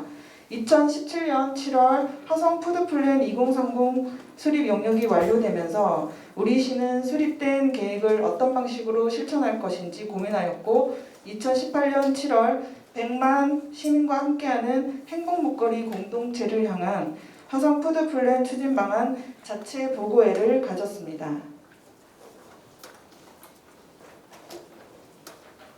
그 결과 부서의 강력한 의지와 정책 방향에 공감을 얻어 농식품 유통과라는 전담 부서가 신설되었고 푸드플랜 추진을 위한 농식품부 지원 사업에 응모하여 선정되는 등 변화하는 정책 흐름에 적극적으로 대응하였으며 푸드플랜 실무협의체를 운영하여 기존에 해오던 로컬푸드와 학교급식 사업의 한 단계 업그레이드한 포괄적인 푸드플랜을 논의하기 시작하였습니다. 다음은 화성 푸드플랜 2030의 추진 현황을 크게 4가지로 나누어 봤습니다. 첫 번째는 지역 단위 푸드플랜 추진 체계 구축을 위한 먹거리위원회 구성과 운영 과정입니다.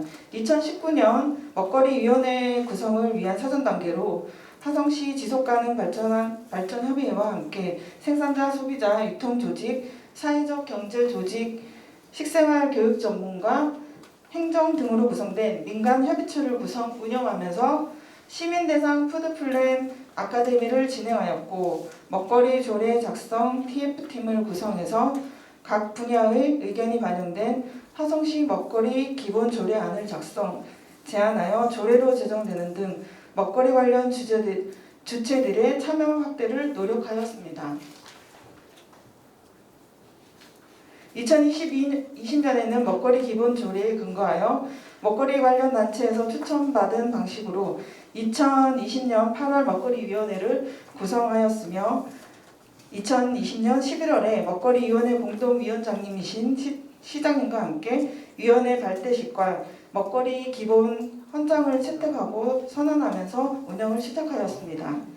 이날 먹거리 기본 헌장은 먹거리 기본 조례의 목적과 취지를 기본으로 작성된 초안을 바탕으로 각 분야별로 전문가와 퍼실리테이터의 도움을 받아 초안을 작성하여 채택하는 형식으로 진행했는데 화성시민의 먹거리 기본권을 실현하고 지속가능한 먹거리 자체 도시를 만들기 위한 실천 서약으로 볼 수 있겠습니다.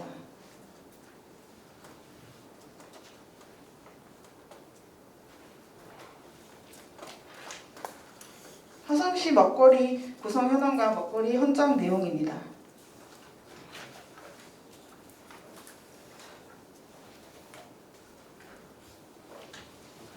2021년은 먹거리위원회 활동 목표는 화성 푸드플랜 2030을 기반으로 분과별로 세부 사업 계획을 수립하여 정책 부서에 제안하는 것으로 코로나19로 계획됐던 전체회의나 워크숍은 못하였지만 대신 분과 단위 소그룹으로 활동을 진행하여 정책으로 건의한 사업들을 논의하였고 관련 실무부서와 간담회를 가지면서 사업 계획을 구체화하는 과정을 거쳤습니다. 그 결과 2022년 정책 제안 사업 중 9개 사업이 채택되었고 불채택된 4개 사업은 중장기 사업으로 분리하여 현재 추진 중인 제2차 먹거리 종합계획에 반영할 계획을 가지고 있습니다. 또한 제안했던 정책 사업을 책자로 발행하고 먹거리위원회 공동위원장님이신 시장님과 간담회를 거쳐 제안 사업에 대한 전폭적인 지지를 이끌어냈고 이후 온오프라인을 통해서 시민 보고회를 통하여 시민과의 소통 창구도 마련하였습니다. 2022년 활동 현황입니다.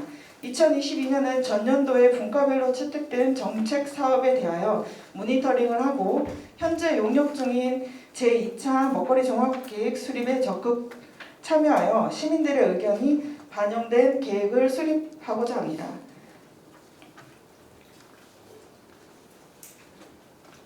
화성 푸드플랜 2030 추진 현황 두 번째, 먹거리 선순환 시스템의 법적 제도적 기반 마련입니다. 화성시는 2012년부터 학교 급식을 자체적으로 운영하고 2014년 로컬푸드 직매장을 시작하면서 단계적으로 관련 조례들을 정비해 왔습니다. 2015년 화성시 로컬푸드 육성 지원에 관한 조례, 2015년 화성푸드 통합지원센터 설립 및 운영에 관한 조례, 2017년 화성시 식생활교육 지원 조례, 2018년 화성시 공공급식의 지원에 관한 조례를 정비하였고 2020년 화성시 먹거리 기본조례를 제정하고 로컬푸드 육성에 관한 조례 일부 개정, 2021년 화성시 농특산물 통합상표 사용에 관한 조례를 일부 제정하여 지역 농산물 선순환 체계 구축과 안정성 확보를 위한 법적 근거를 마련하였습니다. 세 번째는 지역 내 먹거리 순환을 위한 기반 사업, 지역 개발 사업으로 2016년에 재단 법인으로 출범한 화성 푸드통합지원센터 운영입니다. 지역 농산물 유통을 목표로 푸드플랜의 핵심이 되는 주요 사업들을 추진하고 농촌 추진 관련 위탁 사업을 추진하고 있으며 3국 7팀 106명이 근무하고 있습니다. 재단의 주요 사업인 학교급식 사업은 2012년 자체 분류 기능과 수발주 시스템을 갖추고 운영하고 있었고 이러한 사업을 통해 지역 내에 안정된 소비처가 확보되고 지역 농민이 안정적 소득을 보장받으며 농업에 종사하고 소비자인 학생들은 지역에서 생산된 신선한 농산물을 소비하는 우수한 고객이 되어줬습니다. 다음은 먹거리 지역 선순환을 위한 로컬푸드 직매장 운영 현황입니다. 2014년에 1호점 개점을 시작으로 현재 7호점까지 운영하고 있으며 1,300여 명의 중소농업인들이 기획생산과 출하교육 등을 통하여 출하자로 가입하여 전년 기준 약 280억의 매출을 올리고 있으며 시민 소비자들은 가까운 곳에서 바로 수확하는 신선하고 안전한 농산물을 공급받고 있습니다. 다음은 농민 가공공장 운영입니다. 농가의 잉여 농산물과 농가 소득 창출을 위하여 가공품 생산을 위한 시설을 지원하고 가공협동조합 조직화 교육 사업을 통하여 농업이 산업으로 확대되어 농가들의 소득과 일자리가 창출되고 있습니다. 현재 우리시는 협동조합으로 구성된 조직이 가공장 운영자로 선정되어 관내 로컬푸드를 가공하여 자체 매장에서 판매하고 있습니다.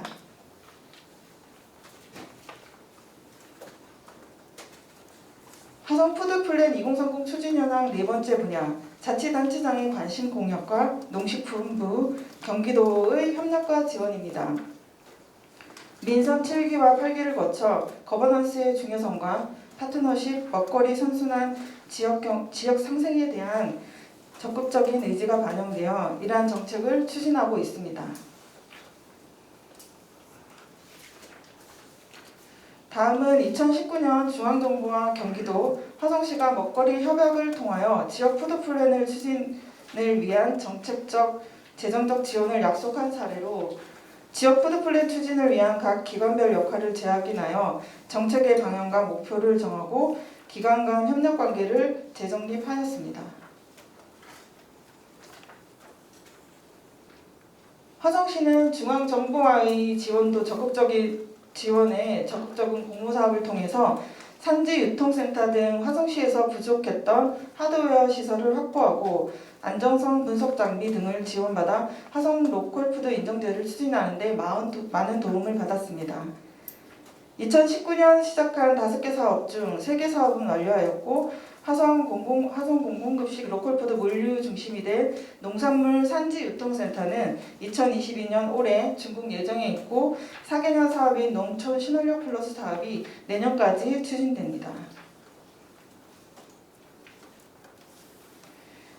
2022년 농식품부의 지역 단위 푸드플랜 구축 지원 사업 공모 사업으로 선정되어 현재 저희 화성시 먹거리 위원장님을 비롯한 위원님들과 함께 제2차 화성시 먹거리 종합계획 수립 연구 용역을 추진하고 있습니다. 그 외에 2019년부터 2021년까지 농식품부가 지원한 푸드플랜 패밀리 닥터 자문단의 자문도 먹거리위원회 운영이나 사업 추진에 도움이 되었습니다. 지금까지 화성시의 푸드플랜 2030 정책이 반영되어 추진한 사례를 4가지 분야로 말씀드렸습니다. 화성 푸드통합지원센터를 중심으로 로컬푸드 매장과 학교 급식 사업을 하면서 지역 농업인들은 안정적으로 농사를 지을 수 있고 학교와 시민들은 지역의 좋은 농산물을 소비하는 구조를 만들어 왔습니다. 여기에 단체장의 지속적인 관심과 중앙정부의 지원이 포괄적인 시스템으로 작용하였다고 생각합니다. 다음은 푸드플랜 2030 추진 중 과제별 한계와 개선 방안 몇 가지를 말씀드리겠습니다. 첫째, 공공급식 확대 정책으로 추진한 관내 농산물을 어린이집에 공급하고 있는 시범사업 사례입니다. 학교급식과 다르게 소량 소포장 유통으로 물류비용이 많이 들고 품목별 소포장으로 작업 효율이 낮아 농가들의 불만이 많은 사업입니다. 시범사업을 확대하는 것에 어려움이 있고 현재 화성시는 국공립 어린이집을 대상으로 사업을 유지하고 있습니다. 그 외 관내 다수 기업 대기업과 건실한 중소기업을 대상으로 기업단체 급식을 시도하였으나 위탁 운영 방식이 대부분이어서 확대에는 어려움이 있었습니다. 하나, 공공급식 분야 저희 시범사업은 내부 시스템 개선과 서비스 개선으로 등으로 다각도로 개선 사항을 모색하고 있는 상황입니다. 두 번째, 먹거리위원회 운영 사례입니다. 1기 위원회는 코로나19로 인한 악조건 속에서도 민간 협의기구로서 정책 제안 과제들을 도출해내는 등 심도 있는 활동을 펼쳤습니다. 6개 분과로 그러나 6개 분과로 세분화되면서 분과별로 지속한 비슷한 사업들이 중복되는 경우가 많아서 제2기 위원회는 먹거리위원회 위원님들의 의견을 반영하여 분과를 축소하고 민간위원회 참여를 확대하기 위하여 당연직 공무원 수를 축소할 계획입니다. 또한 정책사업 추진에는 여러 분야의 연계가 필요한 것들이 대다수로 지자체 내에서 부서 간의 협력도 중요하고 중앙정부 차원에서 접근이 필요하다는 생각도 해봅니다. 다음은 지자체 간 업무 협약을 통하여 지역 농산물 외 로컬푸드의 범위를 확장한 사례입니다. 화성시와 자매 결연 도시인 완대군과 협약을 맺어 완도 수산물을 전용관으로 만들어 운영하고 있습니다. 로컬푸드 매장 운영 활성화 사례로 봐주시면 되겠습니다. 네 번째, 푸드플랜 실행을 위한 중간 조직 지원인 재단법인 화성푸드통합지원센터 운영 사례입니다. 재단의 우수 사업인 주요 사업인 화성 학교급식과 로컬푸드 매장 운영은 조례를 근거하여 여러 가지 예산 지원으로 사용자와 참여자들에게 상당한 신뢰감과 높은 참여율을 보이고 있지만 지속적으로 사업 확장에 예산 지원폭이 늘어나고 있습니다. 화성시의 경우 매년 인구가 늘어나 학생 수가 증가하고 로컬푸드 매장을 이용하는 고객들이 늘어나고 있으니 예산을 증가하는 것은 당연하지만 예를 들어 학교 급식에 공급하는 친환경 쌀을 공공비축비로 수매하여 공공급식으로 공급한다거나 급식에 많이 사용되는 감자, 양파, 마늘 등 다사용 품목들에 대한 공공수매를 제안을 한번 해봅니다. 지금까지 화성시 먹거리 순환 정책 사업이 지속적으로 추진될 수 있었던 배경은 도농 복합시의 장점을 최대한 살리는 사업들로 농업인과 도시민을 만족시키고 지지를 받아왔기 때문입니다. 화성시는 지속적인 지역 농산물 선순환 정책으로 로컬푸드 참여 농가를 확대하고 있으며 2023년 중에는 로컬푸드 직매장을 확대 검토 중에 있습니다. 또한 현재 추진 중인 신활력 플러스 사업을 통하여 도시민들이 찾는 활력 있는 농촌 공간을 조성하여 먹거리와 일자리 창출로 도시와 농촌을 연결하는 도농 복합도시에 상생하는 모델로 만들어가고 있습니다. 이 외에도 동서간 양극화 해소를 위해 내년도 새로운 사업으로 정책을 발굴하여 농촌의 공간을 정비하고 농촌스러움을 보존하여 도시민들이 직접 찾아와 여유와 쉼을 즐기면서 농산물을 소비하는 정책을 추진할 계획입니다. 좀 빨리 끝났나요? 네, 이상으로 화성시 먹거리 계획 시작 상황 및 과제에 대한 발표를 마치겠습니다. 감사합니다.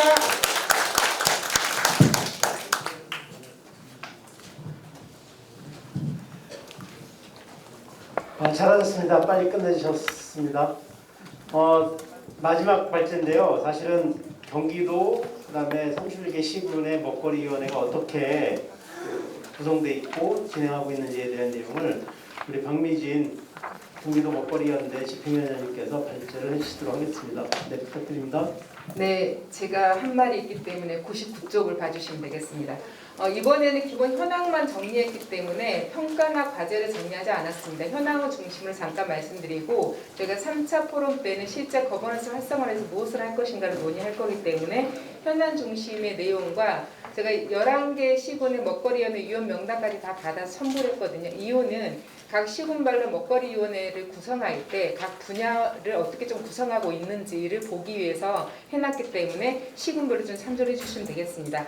조례가 있는 곳이 먹거리위원회 설치 운영과 관련 조례가 있는 곳이 16개 시군이라는 걸 알고 계실 거고 그중에 실제 먹거리위원회를 설치 운영하고 있는 건 11개 시군으로 나왔습니다. 물론 고양시 포함인데요. 고양시는 참고로 먹거리위원회를 아직 구성하지 못했고 조례상의 먹거리 정책자문위원회를 둘 수 있도록 되어 있고 현재 먹거리 정책자문위원회를 구성 운영하고 있기 때문에 저희가 먹거리위원회를 운영하는 걸 좀 포함시켜서 경기도 11개로 좀 보고 있습니다. 그리고 김포나 여주, 파주, 구리, 가평 같은 경우는 조례는 있지만 아직 위원회를 구성하지 못하고 있고요. 먹거리위원회 위원수들이 시군마다 좀 차이가 많은데 여기 보시는 것처럼 광명시처럼 13명 이내인 곳부터 부천, 화성, 이청처럼 40명으로 규정하고 있는 곳까지 좀 다양해서 대부분은 이 조례에 규정된 인원수를 맞추고 있는 걸로 파악이 되거든요. 부천은 좀 추가 공모한다고 하고 그래서 아마 현재 11개 시군의 먹거리위원회 위원과 경기도 광역단위 먹거리위원회까지 하면 저희 먹거리위원회 수가 거의 268명, 300명 가까이 됩니다. 그중 민간위원만 하면 약 250명 정도 민간위원들이 도와 시군에 지금 먹거리위원으로 활동하고 있기 때문에 이분들이 좀 더 주체적으로 좀 더 적극적으로 먹거리위원회 활동을 하게 되면 먹거리위원회가 강화되는 좀 더 역할을 하지 않을까라고 저희가 판단할 수 있을 것 같고요. 위원회 임기 문제와 관련돼서는 앞서 윤병규 교수님이 다른 사례도 들어주시긴 하셨지만 경기도도 그렇고 대부분은 한 번에 하나에 연임할 수 있다가 대부분 규정입니다. 대부분 규정이고 다만 여기 그 안양은 2년을 하되 연임할 수 있다라는 단순 규정이 있고 시흥은 2번 연임할 수 있고 이천은 그냥 2년을 한다만 규정되어 있는 건 있고 나머지는 전부 다 2년으로 하되 한 번에 하나 연임할 수 있다라고 되어 있다는 걸 참고하시면 될 것 같습니다.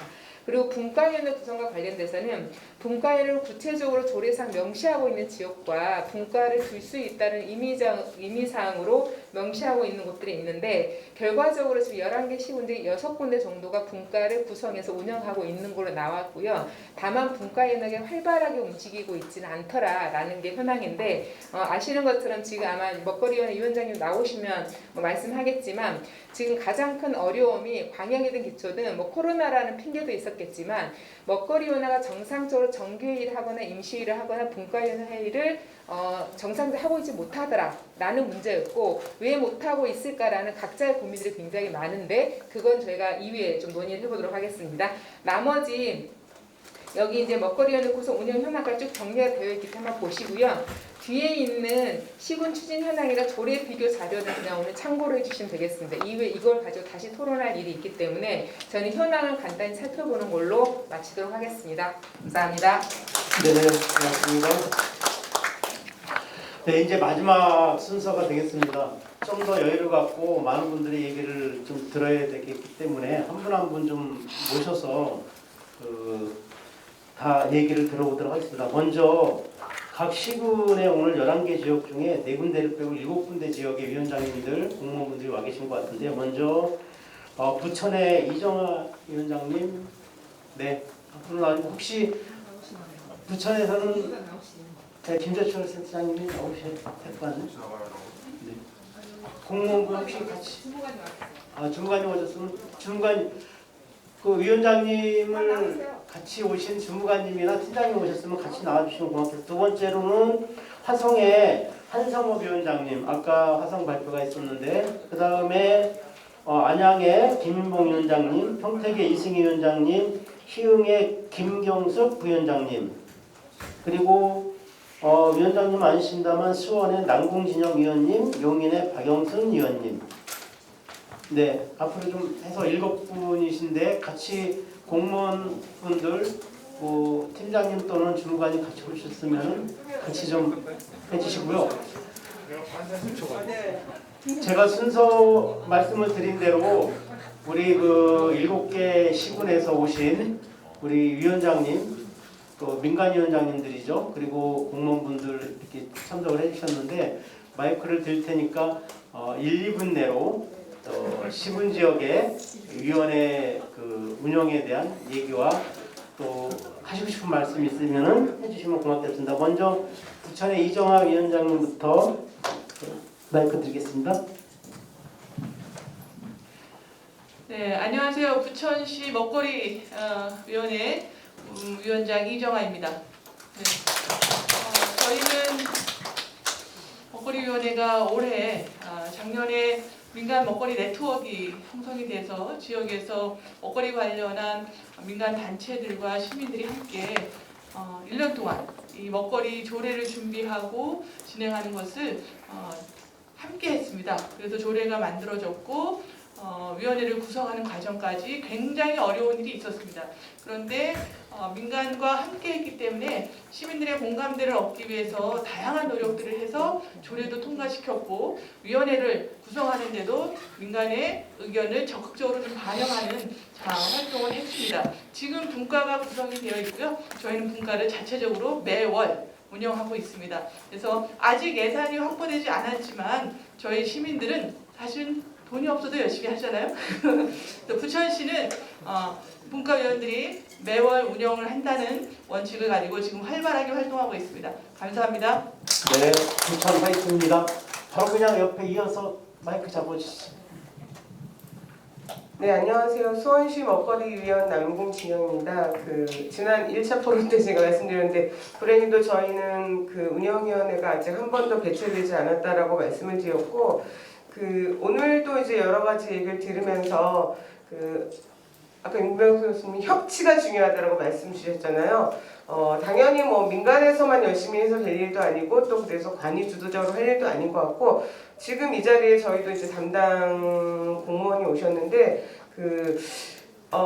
11월이 되면 저희가 구성된 지 1년이 돼가는데 아직 위원들이 얼굴을 다 같이 마주하지 못했어요. 그래서 좀 안타까운데 여러 가지 일들이 있겠지만 올해 안에 기필코 운영위원회가 열려서 수원시도 좀 열심히 할 수 있는 지역이 됐으면 좋겠고요. 옆에 부천에서 말씀하실 때 너무 부러웠어요. 그 분과별 운영위가 매월 개최되고 있다는 말씀을 들으면서 저희도 뭐 전체 운영위가 안 되더라도 비용이 없어도 저희도 분과가 구성이 된다면 얼마든지 분과위원들이 모여서 논의를 할 준비가 되어 있다라는 말씀을 드리면서 네, 조속한 개최를 촉구를 합니다. 네. 네, 수원시도 화이팅 하시고요. 조속히 예, 안녕하세요. 안녕. 예. 예, 저는 안양에서 온 김인봉입니다. 사실 저희 지역은 아마 전국에서 가장 먼저 바른 생협이라고 먹거리 운동의 가장 선구자분들이 시작한 도시이기도 해서 저희 지역에 생협 또 여러 그러니까 많이 있고 또 생협조합원분들도 열심히 많이 이렇게 먹거리에 관심을 갖고 계셔서 그 힘으로 학교급식 지원센터도 만들고 지역에 이런 조례도 만들어 왔지만 그 힘을 지방 정부에서는 잘 제대로 잘 모르고 있는 것 같아요. 그렇지만 민간 영역인 저희 생협분들 이렇게 오랜 활동을 해왔던 분들의 힘으로 계속 지속적으로 묵묵히 나아가고 있는 도시가 아닌가 하는 생각입니다.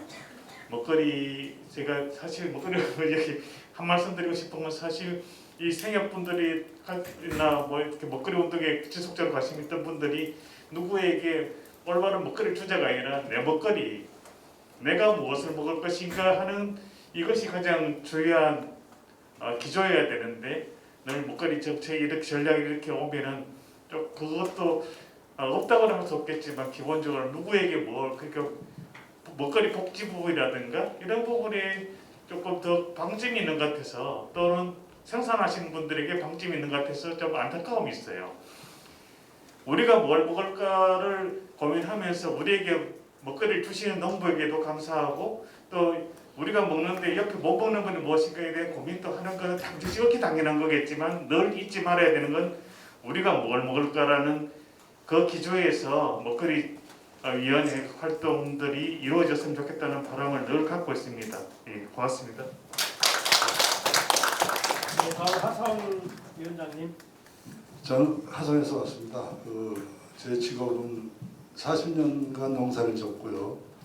하성시 친환경 농업인 회장을 역임하면서 농민이 당연직유로 먹거리 위원장을 해야 된다는 여론에 밀려서 부족하지만 위원장 역할을 2년 동안 수행을 했습니다. 근데 2기가 8월 말에 임기고 2기가 이제 결성이 됩니다. 근데 저는 등록을 안 했습니다, 의원. 그래서 오늘 이 자리에를 사실 내가 참석을 안 하려고 했는데 그 박미진 선생께서 2기가 결성 안 됐는데 1기의 위원장이 와야 되지 않느냐 해서 반강제시키로 이렇게 왔습니다. 그 위원회를 하성이 아마 그 선두주자로 아까 발표도 이제 보셨지만 선두주자인데 제 입장에서는 절대 평가에서는 부끄러운데 상대 평가에서는 타 시군들이 약간 지지부진하기 때문에 우리가 평가를 좀 잘 받는 것 같아요. 코로나인데도 불구하고 열심히 했습니다. 그 의원들이 능력을 발휘하고 또 시민단체 그분들의 역량으로 인해서 이끌고 왔는데 제 입장에서는 여러 가지 어려움을 많이 느꼈습니다. 시대적 민간 거버넌스라는 시대적 요구에 얼마나 우리가 부응할 수 있느냐 이거에 대해서 고민을 많이 했는데 먹거리 종합계획이라는 게 그래요.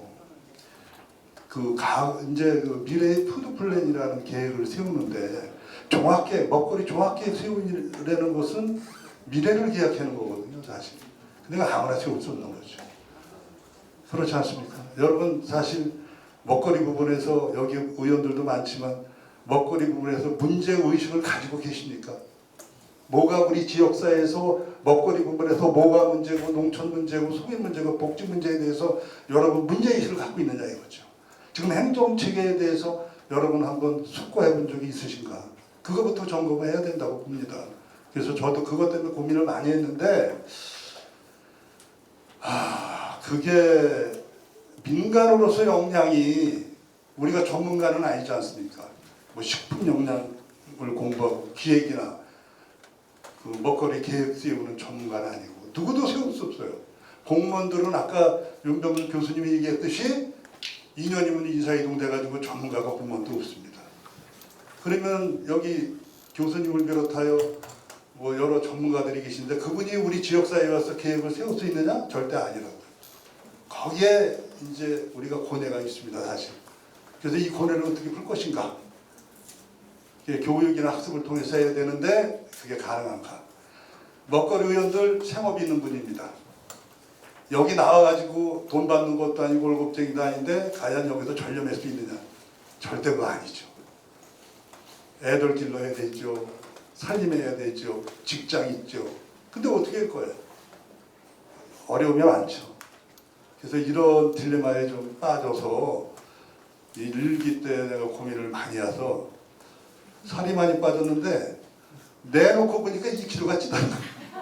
안 한다 그러니까 고민을 많이 했어. 그래서 우리가 자주가 열심히 지역사회에서 열심히 노력해야 되지 않느냐 이런 생각이 듭니다. 그래서 훌륭하신 분들이라고 저는 생각해요. 지역사회에서 봉사하시려고 이렇게 오셨는데 열심히 했으면 좋겠습니다. 하성도 아마 이기 때는 열심히 해서 좋은 계획이 나올 거라고 저도 믿어요. 그래서 좀 문제의식을 좀 가지시고 좀 접근을 했으면 좋겠습니다. 고맙습니다. 네, 감사합니다. 한성호 위원장님 한번 위원장 더 하셔야 될 것 같아요. 네, 평택 위원장님. 네, 평택 해석은 이승이라고 합니다.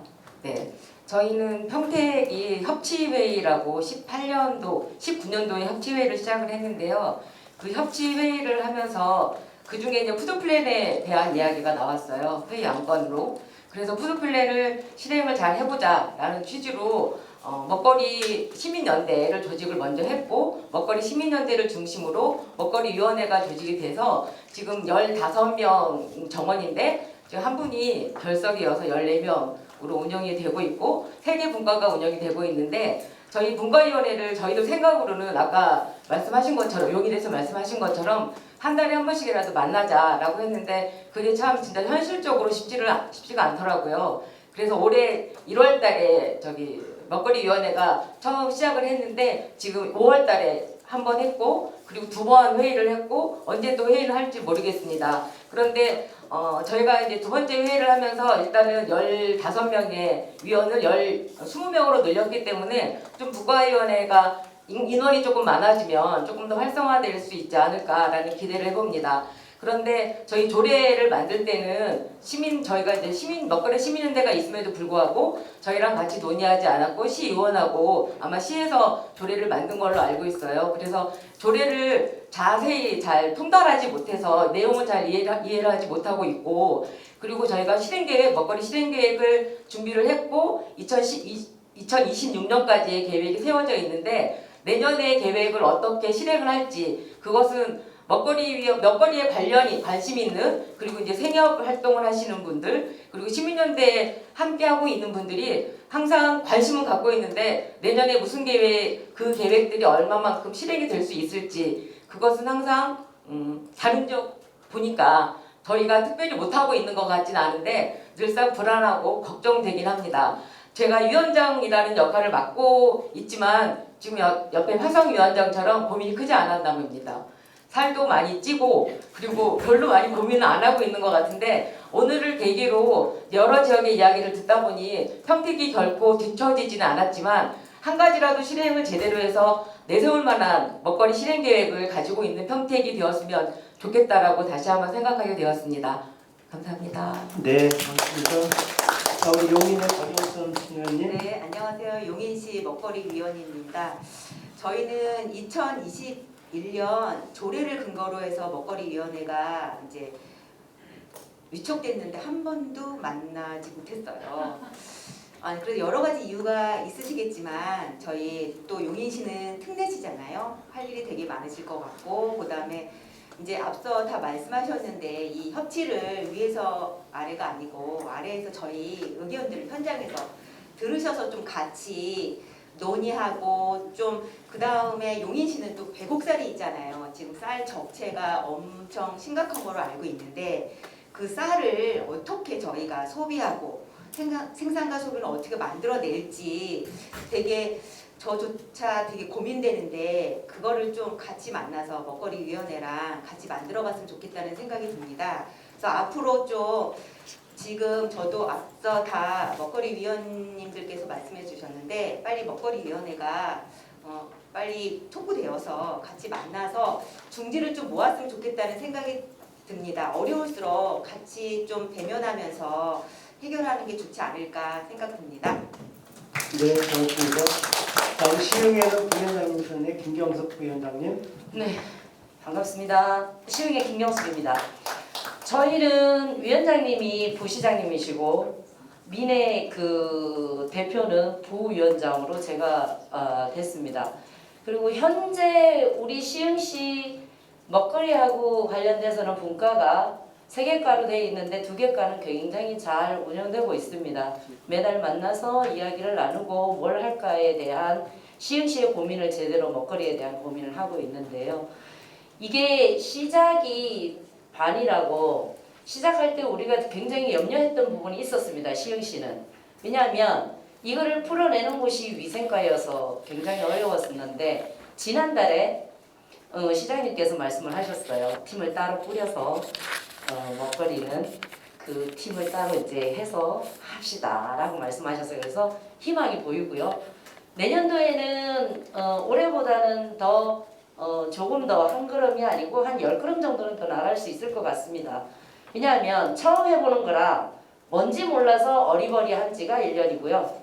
이제 다니면서 보니까 이거를 하면 되겠구나 해서 얻어서 위원장들이 가서 그거를 지역에서 펼치면 되겠다라는 생각을 하게 됐습니다. 농업이 시작이고요. 식탁은 여러분들이 함께 공유해야 되는 안전한 것들입니다. 이 안전한 것들을 생산해서 공급, 소비까지 그리고 폐기까지 우리가 모두 책임지고 나아갈 수 있는 그날까지 열심히 일하겠습니다. 감사합니다. 네, 많이 잘하셨습니다. 고맙습니다. 못 오신 곳들도 나중에 한번 우리가 다시 얘기 드릴 수 있는 데 가서 또 하겠고요. 오늘 이 자리에 참석해 주신 위원장님들 다시 한번 감사드리겠고요. 사실 저는 주무관님 또는 팀장님들이 같이 하셨으면 좋겠는데 뭐 동네에서 잘 하실 거라고 믿고 이렇게 그 지역에서 열심히 활동하고 계시는 위원장님과 위원 여러분들에게 격려와 더불어서 감사의 말씀 드리겠습니다. 그러면 마무리 광고 겸해서 우리 집행위원장님에게 넘기겠습니다. 네, 시간이 늦어져서 죄송하고요. 예, 역시 2개를 한꺼번에 하려니까 많이 힘듭니다만 다음에는 좀 더 알차게 준비하도록 하겠습니다. 오늘 돌아가시는 길에 제가 평가 설문이 또 나갈 겁니다. 문자로. 저희가 그 다음 포럼 더 잘 준비하기 위한 평가 설문이기 때문에 짧기 때문에 꼭 슬픈에 참여해 주시면 좋을 것 같고요. 3차 포럼은 제가 별도로 문자를 보내서 몇 가지 체크할 예정입니다. 그날 점심 식사를 하도록 되어 있는데 식사료가 비쌉니다. 그래서 이게 그냥 저희가 실제 식사하실 분들 제가 다시 한번 체크할 거거든요. 사전 신청하실 분들에게 그때 한번 답변 다시 한번 해주시면 좋을 것 같고요. 마무리에 우리 윤명수 교수님 인사 따로 못 드려서 정말 죄송한데 오늘 늦었지만 나가시는 길에 아까 말씀드린 기념품과 떡 준비되어 있기 때문에 또 가시고 돌아가시면 좋을 것 같고요. 이에 먹거리 포럼에 참여해 주셔서 정말 감사합니다. 3회 때 다시 뵙겠습니다. 수고하셨습니다.